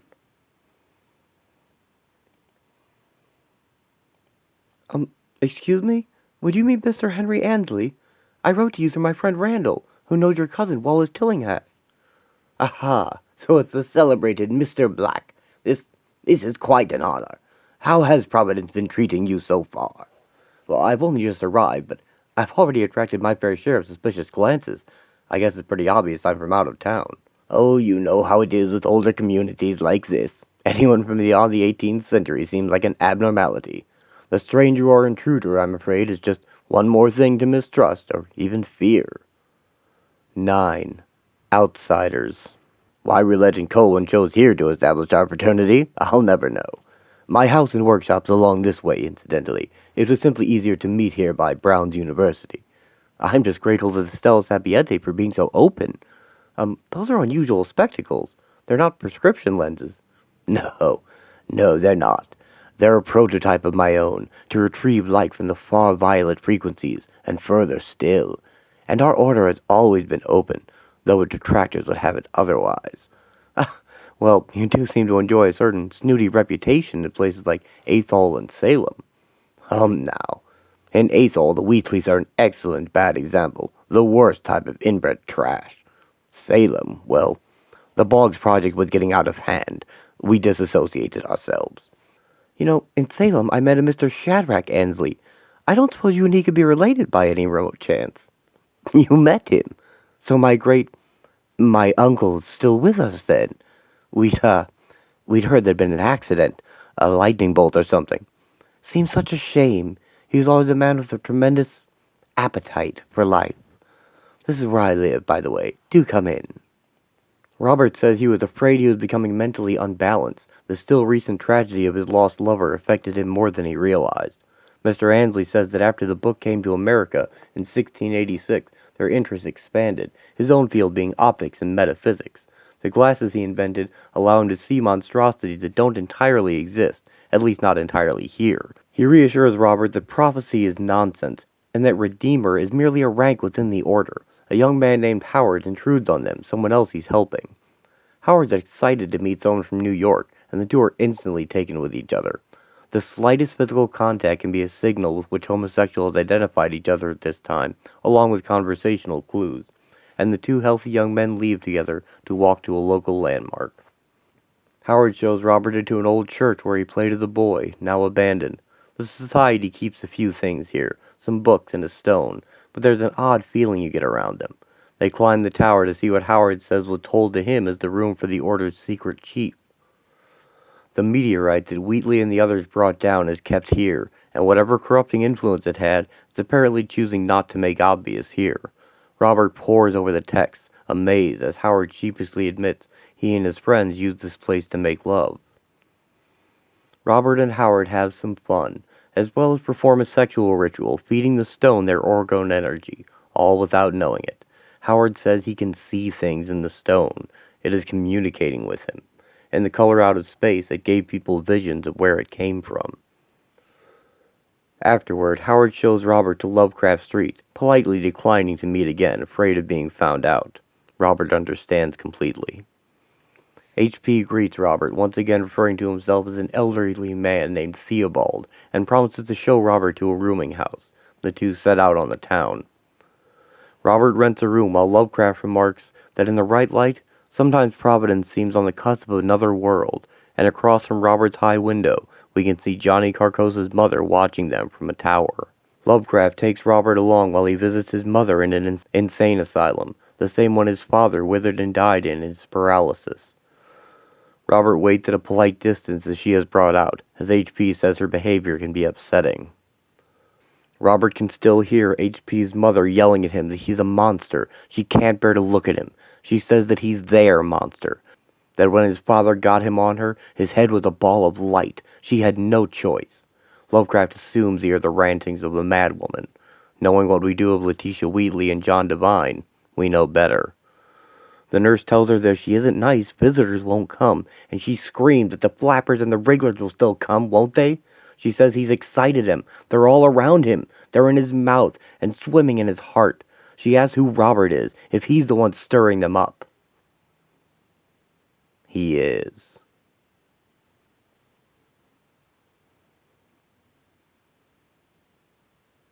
To think that those feet once trod the steep lanes of Providence. To know that the epitome of horror and the weird was manifested in these same streets that I wandered daily. This is happiness indeed.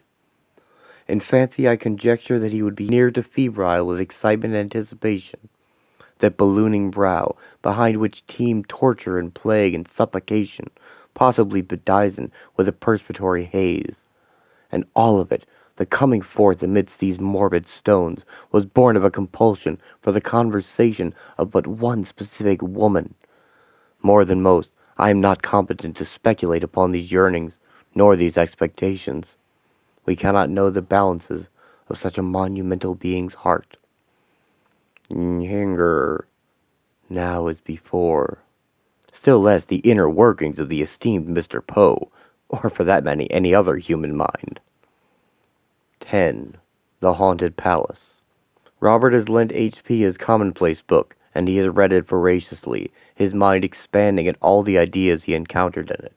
The two talk of literature, sharing recommendations as they walk around Providence, influencing one another. H.P. points out that in Ambrose Bierce, Holly is a prophet, and yet in Robert Chambers, Holly is a lake in an alien landscape. There. Now we are once more at ease. I may return your most commonplace book.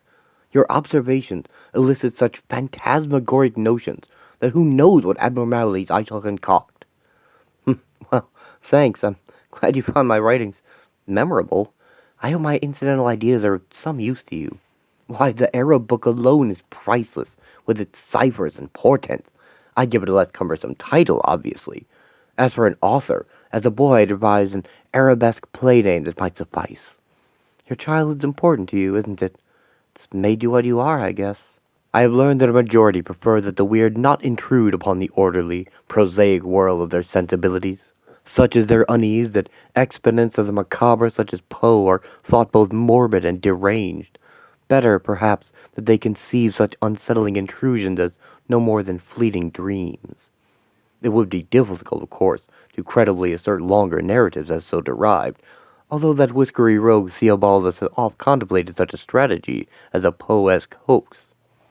You seem to have a close relationship with dreams, almost as if they represent a complete other world to you.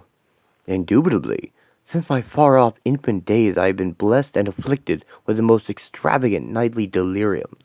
I recall regularly encountering great flocks of black, rubbery, faceless things with bat wings and barbed tails.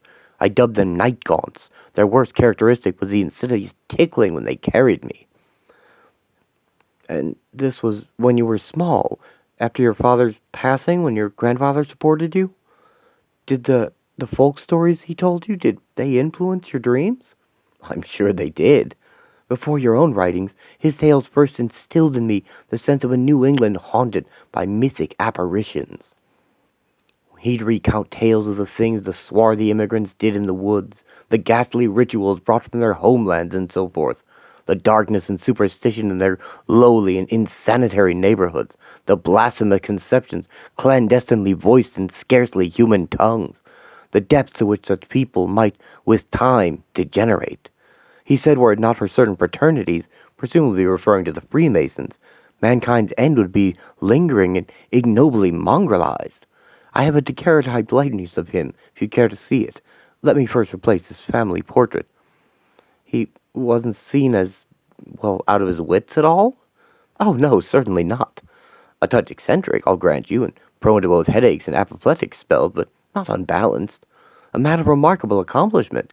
He founded the town of Green in its Masonic lodge. He met with dignitaries, bishops, and Confederate generals. You may judge him yourself from his stately demeanor. There. Is he not a most impressive fellow?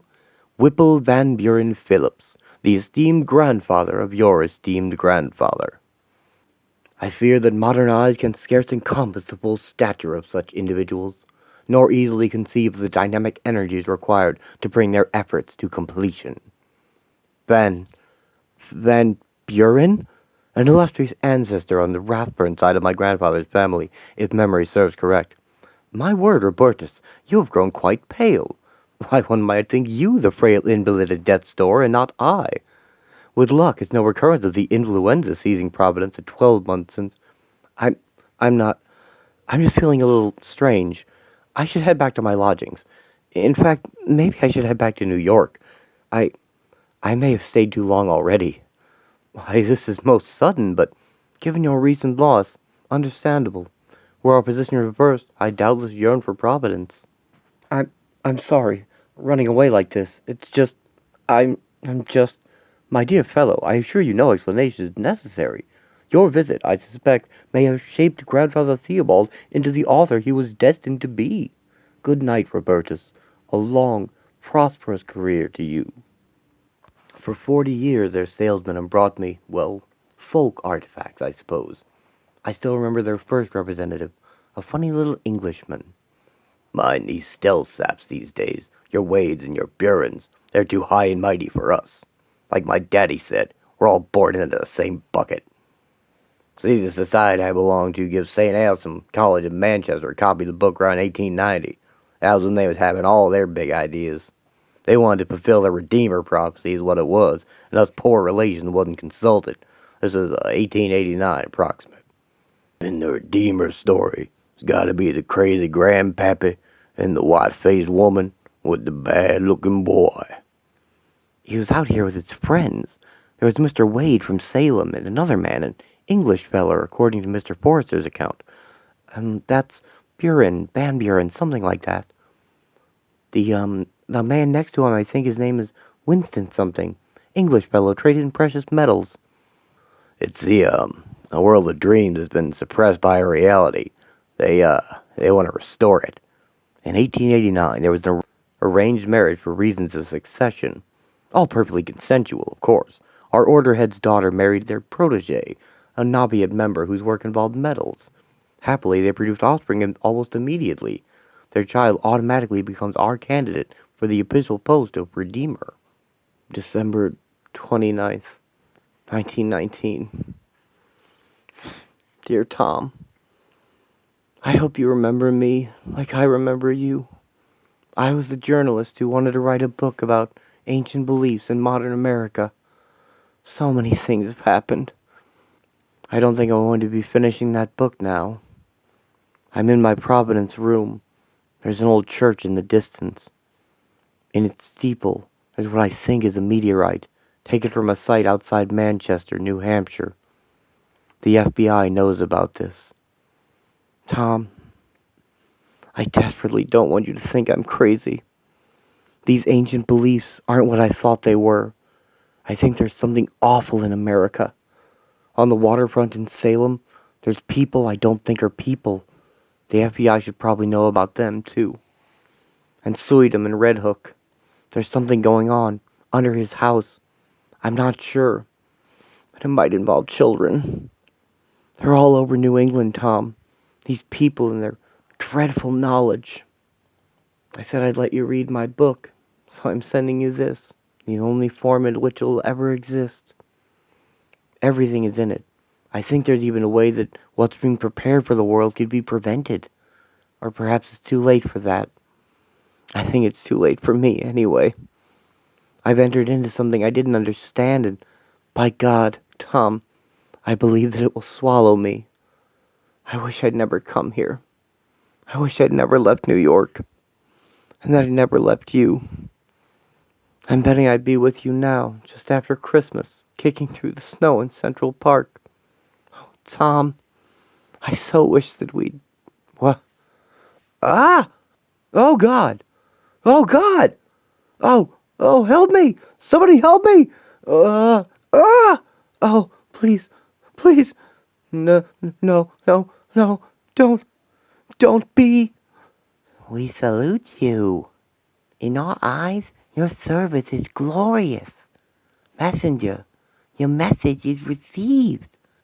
The season of your labors is at cease. I'm insane. Oh, Mother, I'm lost. I'm lost for good. I'm in my room. I'm in the church. I'm in my room. I'm in the church. We are words on papyrus 1,000 years ago. Now is before. Now is the time of festival. Rejoice. Rejoice and speak and say aloud that our Redeemer liveth. Oh, what is it? What is it? What are you? I am a subset of its numbers and the system by which it communicates. I am its voice. I don't understand. This isn't right. You're something from that cult, from that book. Please, this isn't to do with me. Yes, it is. For black is the messenger, and black is his destiny. That's what it said. That's what it said in the book. Well, was that me? I don't... We are words on papyrus 1,000 years ago. Please, Mr. Black, be seated. All this will be so much easier. Thank you. Mr. Black, it is you who deserves our thanks. In your misery, in your despair, you have satisfied our prophecy, yes? You have surrendered our stories to Providence. You have brought the good news to our Savior and Redeemer. It's him, isn't it? It's Lovecraft. I'm going back to New York in the morning. I won't say anything, I promise. That isn't our concern. Your significance lies in supplying the Redeemer with the things he needs to restore the world to its previous state. But he doesn't know. He just writes mimeograph pamphlets. How? He doesn't need to know. He simply needs to tell his stories, and your species shall intuit that they are real. My name is Carcosa. That's in Robert Chambers and Ambrose Bierce. You're somehow tangled through fiction. You're... Fiction isn't what you think it is, and there is a process known as post-selection that you do not yet understand. As for the writers you mentioned, we have no interest in Chambers. And Ambrose is with us now. I have to get out of here. I can't breathe. You're saying these writers, they took those names from you? They? No, that's not the situation. I'm saying that in naming something formless, they bestowed identities. Bierce shaped me. This throne is an abstraction of his creation, Hasta. Hasta is the thing itself that cannot be described. You dress us in words and attributes, and the Redeemer shall bestow names on all the parts. And that world shall be Yugoth, shall always have been Yugoth. I'm sorry. I apologize. You're from our fiction. You're from our mind. You're, you're part of us. No, you are dreams that we were experiencing. You are part of us. You sodomized that boy here because the stone absorbs the blue energies of sexual release. Oh God, I didn't know. I didn't know I was doing something wrong. I didn't know I'd be punished. Nothing is wrong. The universe doesn't care. This is not punishment, but rather an appreciation. I am come to reward your endeavors. See, though shall I abate myself, so shall I kneel before thee. Ah! Oh God, oh God, oh God, oh God, oh God! Oh no, no, no, please, please don't. All our servants shall be recompensed in accordance with their accomplishments. Khalid bin Azid is at present a lake of fluorescent gas near a star in Taurus. Oh God, oh God! This cannot be forestalled or changed, and is the same always. Always this instant, always this room, always this happening, without cease. Your life was long ago. This is the past. Now is before. Oh, God! Oh, save me! Save me! God. Oh, God, no. Oh, God, no. December 27th, 1919. Dear Tom, I hope you remember me like I remember you. I was a journalist who wanted to write a book about ancient beliefs in modern America. So many things have happened. I don't think I'm going to be finishing that book now. I'm in my Providence room. There's an old church in the distance.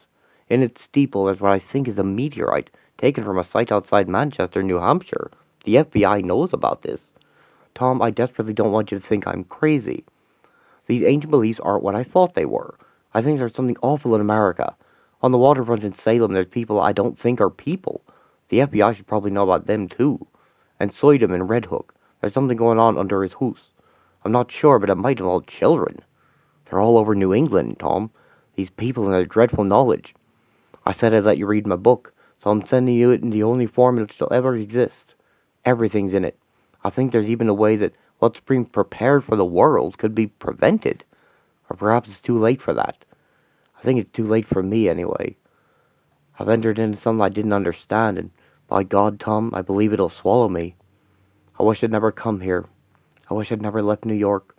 That I'd never left you.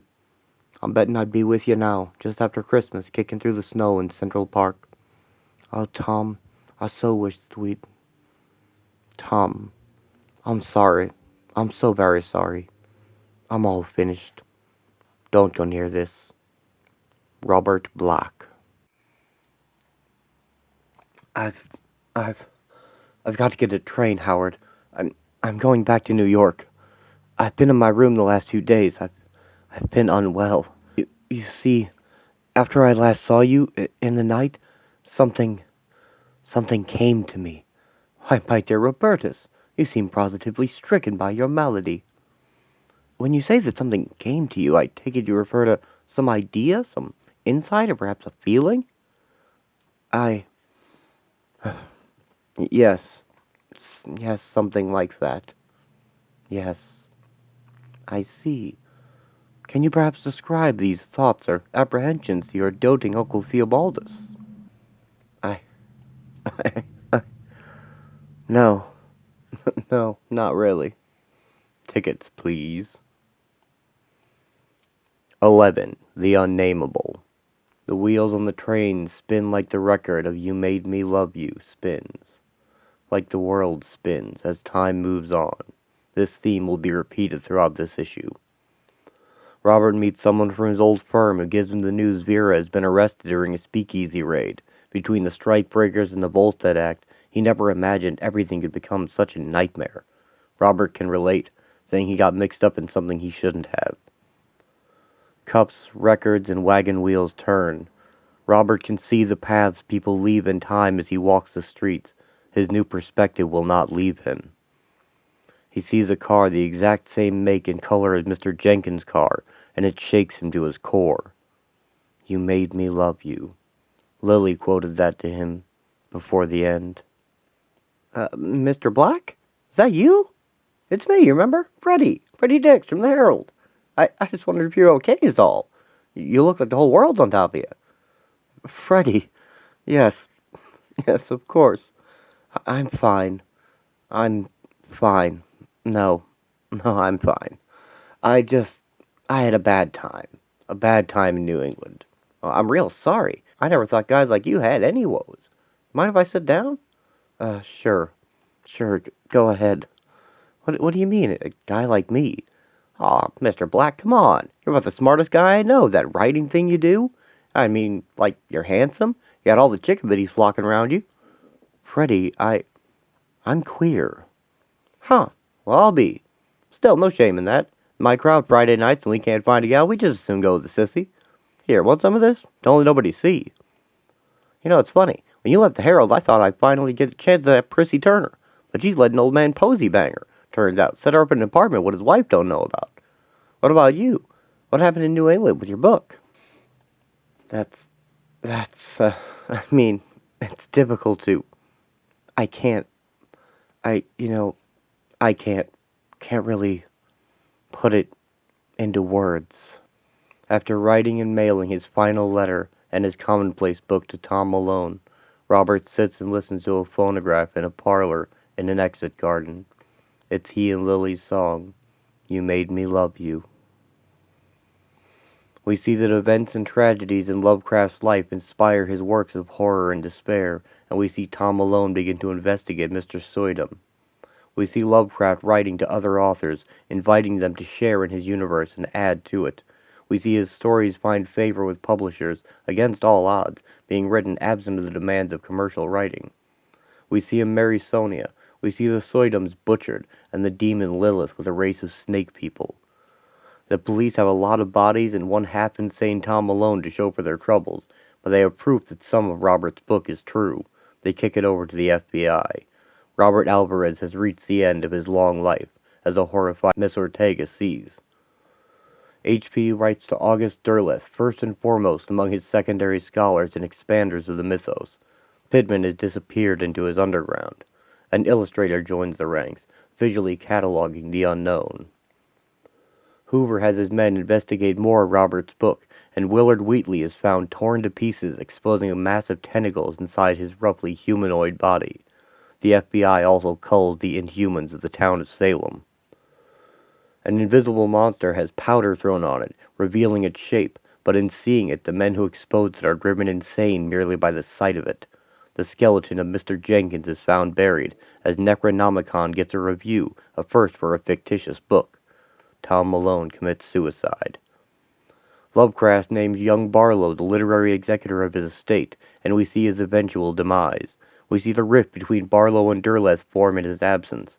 Concrete and steel replace wood and mortar as time rolls on, and the line between fiction and reality begins to blur as people request the non-existent Necronomicon. More suicides follow, cleaning up loose ends. By the 60s, the counterculture has adopted Lovecraft, believing they knew it to be true but pretended it was fiction, beneath the on-the-page pretense of truth, though some consider this merely part of the joke. He is compared to Crowley, who he had no knowledge of yet shares odd similarities with, and the first Necronomicon is published, merely to sell books, soon followed by others. William Burroughs takes notice and adapts a bit in his work. The FBI begins to get reports of murders caused by the insanity brought on by the books. It affects some people so deeply, they become converts and fanatics. The Necronomicon is morphing into a magical text used by occultists, giving people dreams of something knocking on the other side of a wall. William Burroughs is found dead, and the murders continue by the devotees, attempting to raise a race of ancient spirits from below. And we have arrived at Cthulhu Beanie Babies, Carl Perlman's FBI, and the events of the courtyard, the present. Aldo Sachs cuts off Perlman's hand after Johnny Carcosa turns him with the Aklo. Agent Breer says everything in their case connects to Lovecraft. Now it's months after the events of Neonomicon. Breers has disappeared, and Carl gets a call from the psychiatric facility. Breers has released all the Lovecraft patients, and someone has cut off the guard's hands.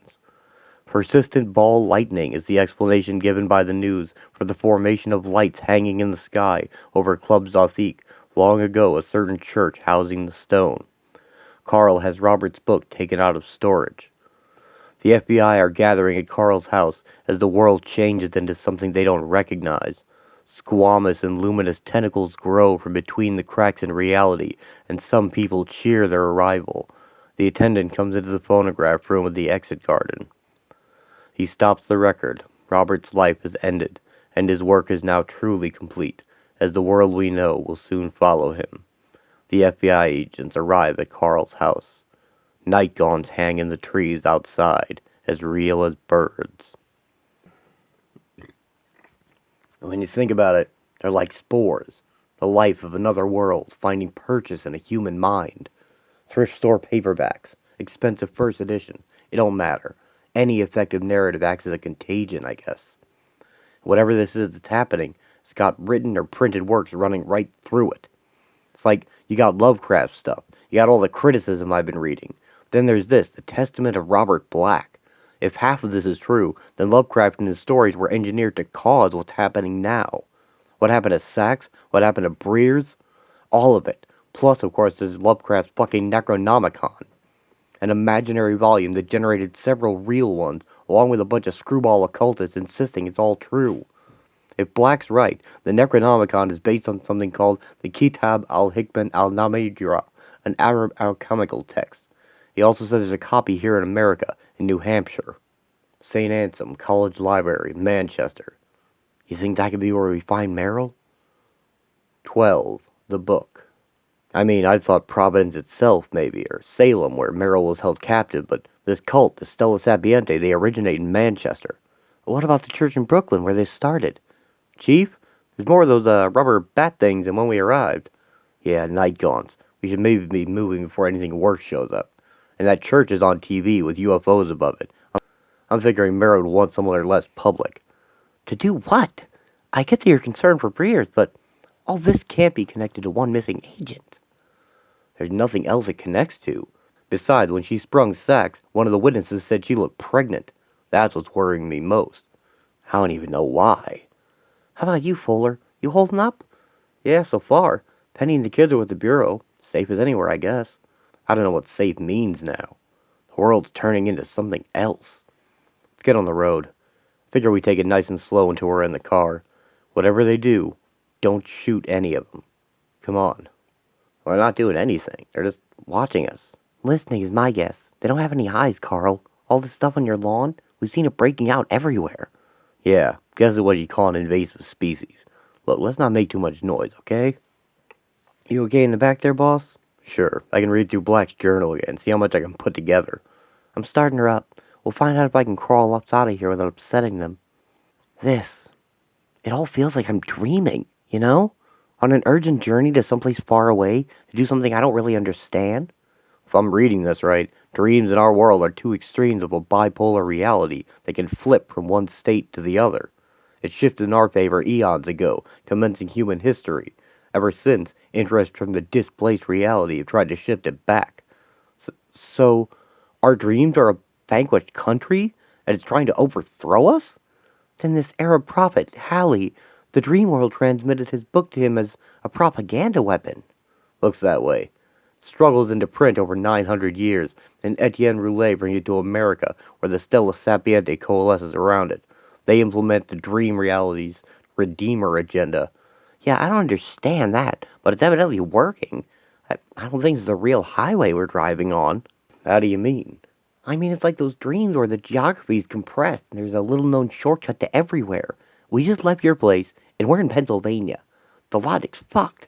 How can some Redeemer prophecy have done this? Well, as I understand it, the dream world's always intersected with ours in certain remote or subterranean spaces. The Stella Sapiente strategy was to get knowledge of these to their Redeemer through an equally important herald. The Redeemer was H Lovecraft.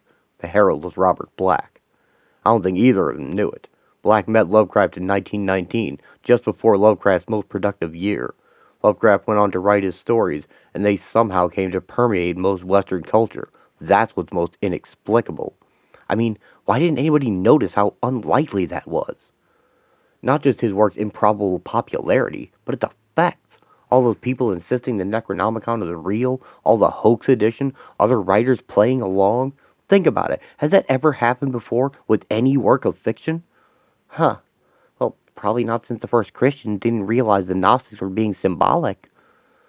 You know, Barstow, that's not a bad comparison. Religions are fictions that modify the world. It's just this fiction is more radical and aggressive.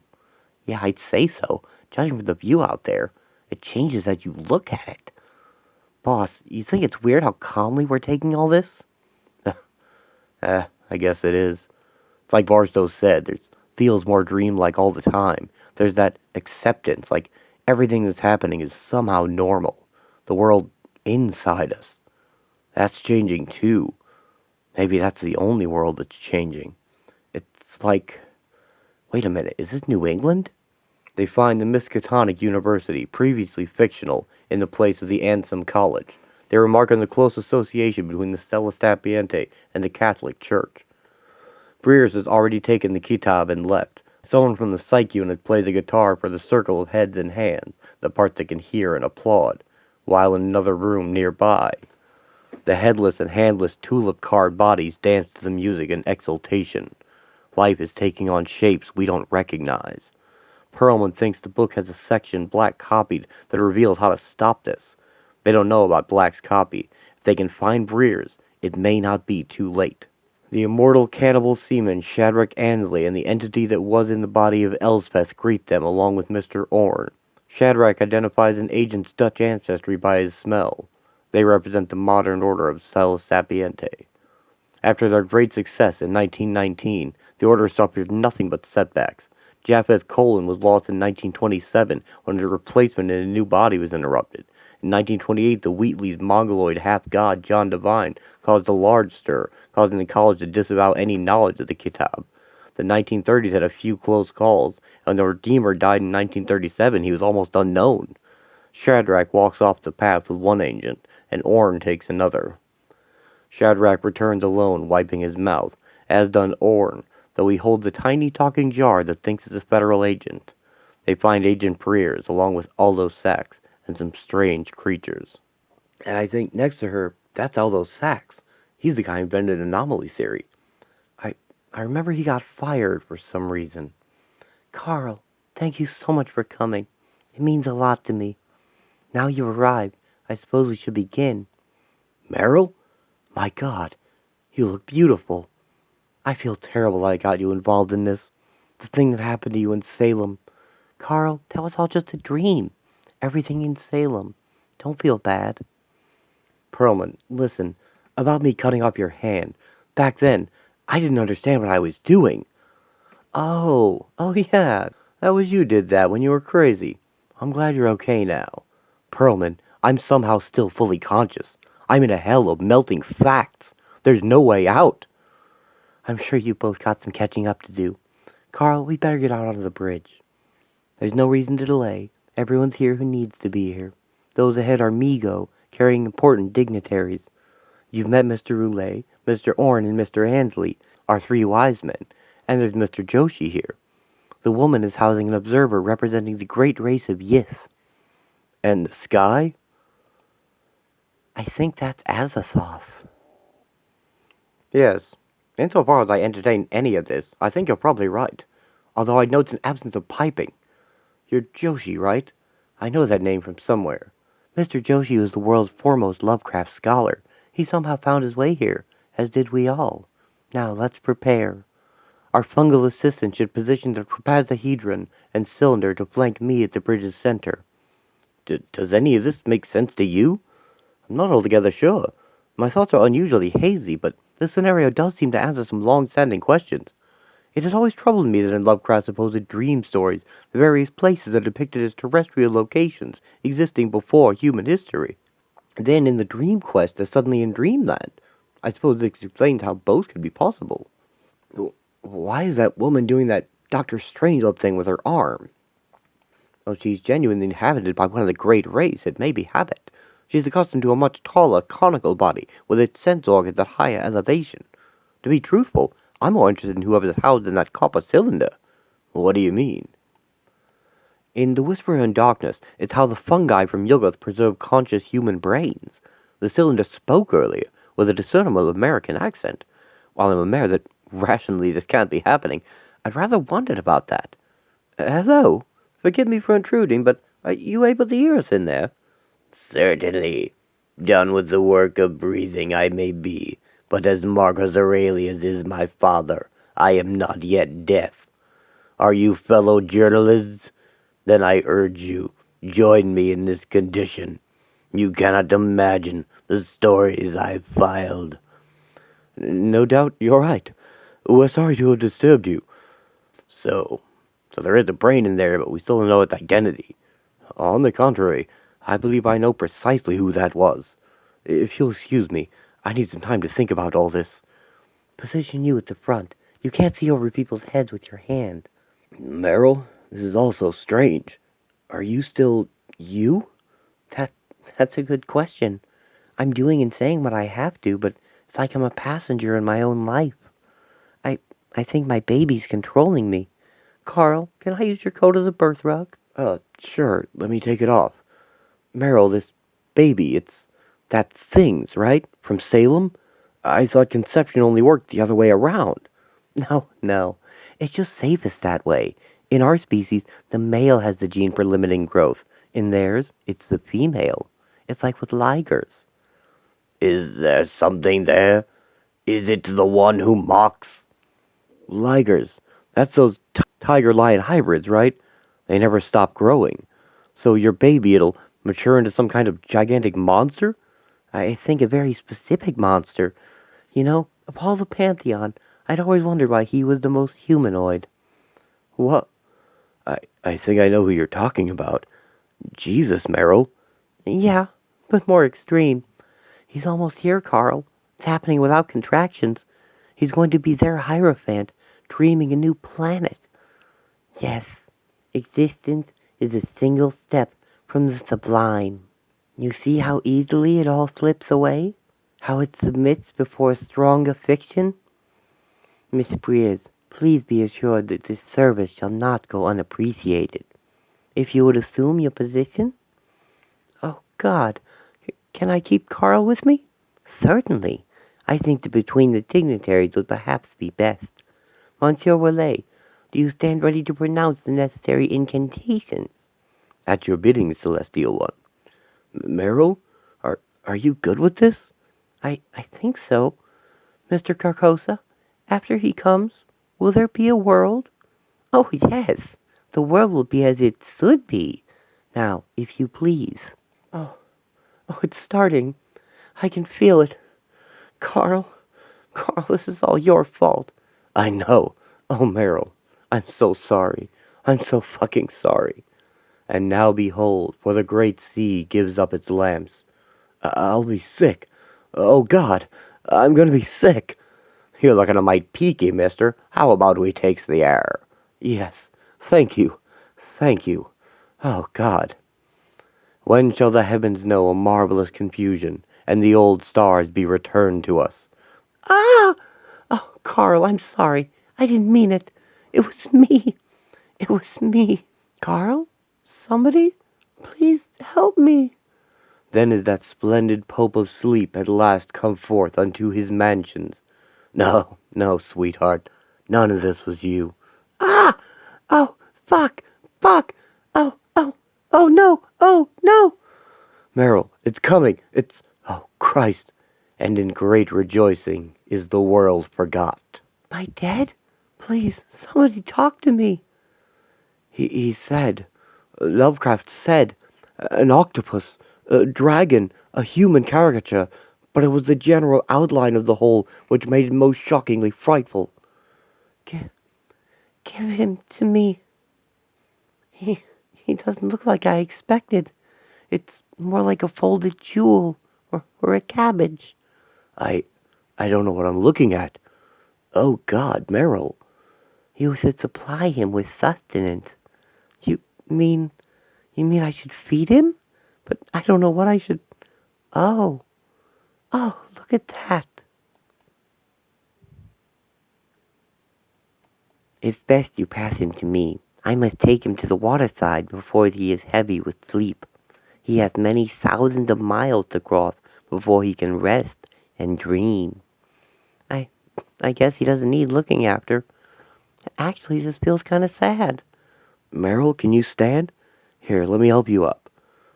Now, don't you be telling me as I've missed something. Shadrach, it is nothing short of certain fact that you're a cretin to your lusts. Meryl, it's better. It's better the baby go with them. I know.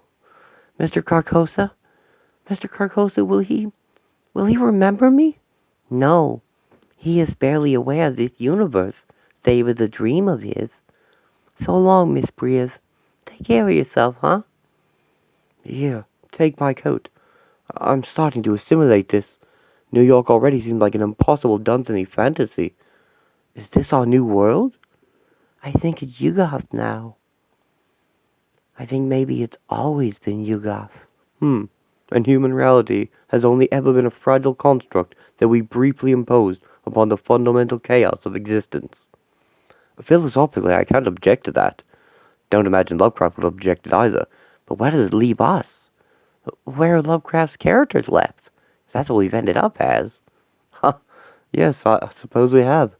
Don't think I'm not aware of the irony. But in that case, our principal options would seem to be madness or suicide, dragged towards the abyss, still scribbling in our journals. I suppose there's always acceptance, like at the end of The Shadow over Innsmouth. No. There I can't agree with you. The narrator's apparent embracing of his fate is Lovecraft indicating that his mind is changing, emphasizing the horror. Well, yes, if your mind were altering and you weren't aware of it, that would be unspeakable. Even so, Innsmouth narrator ends up happiest out of Lovecraft's protagonists. Well, I suppose from a practical perspective. Also, it's congruent with Lovecraft's ideal state of atraxia, of freedom from anxiety or discomfort. But can any of us accept this? What place does the world have for FBI agents or literary scholars? Say, is that some sort of storm front moving in over there? That may be Lovecraft's Shub-Niggurath. In one of his letters, I think he described her as a kind of cloud. It's slow, but it seems to be headed this way. We should probably get off the bridge and move on. Carl, you coming? I just remembered this. It's Robert Black's journal. There's stuff in here he copied down from Halley's book. He said that there's information, symbols and talismans that can stop all this. Well, personally, I've never been convinced by the elder sign argument. It always seemed like one of Durleth's embellishments. But, I mean, if it could save the world. Carl, I don't think this is that kind of story. It's not about what humans want anymore. I think we should go with the Innsmouth tide. I think we should learn to dwell amidst wonder and glory forever. I'll still maintain those lines were intended to enhance the horror, but as an existential position, you may have a point. Mind you, it doesn't mean we still have a legitimate place in this world. But with your knowledge of it, aren't you his last remaining scientist? Wait, Black's book. What should I... Lovecraft's scientist. Now there's an amusing idea. Carl, that cloud of legs is getting nearer. As far as anybody knows, this is a predetermined universe, without free will. It's all destiny. It's all providence. Just do what you have to. I had already reached the far side of the bridge, and along once more the bridge has changed. It was now no more than a few brief yards from one side to the other, and instead of spanning the torrential Merrimack, it was now nothing but a little ornamental bridge fording a narrow stream. The pregnant woman, similarly, was now disappeared, to be replaced once more by Lily, and I felt a pang of instant guilt at having just walked by her and pretended not to know her. Lily, who was once again scattering confetti on the trickling surface of the stream, looked at me with the same sad, pitying expression of concern that Freddie Dix had shown me earlier, and said, "You know it's always a new world there on the far side of this bridge. For some damn reason I can't explain. I understand."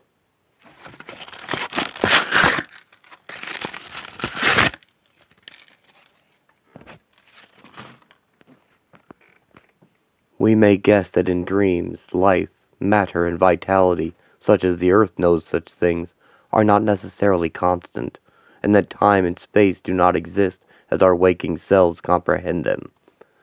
Sometimes I believe that this less material life is our truer life, and that our vain presence on the terraqueous globe is itself the secondary or merely virtual phenomenon. Beyond the Wall of Sleep, Spring 1919.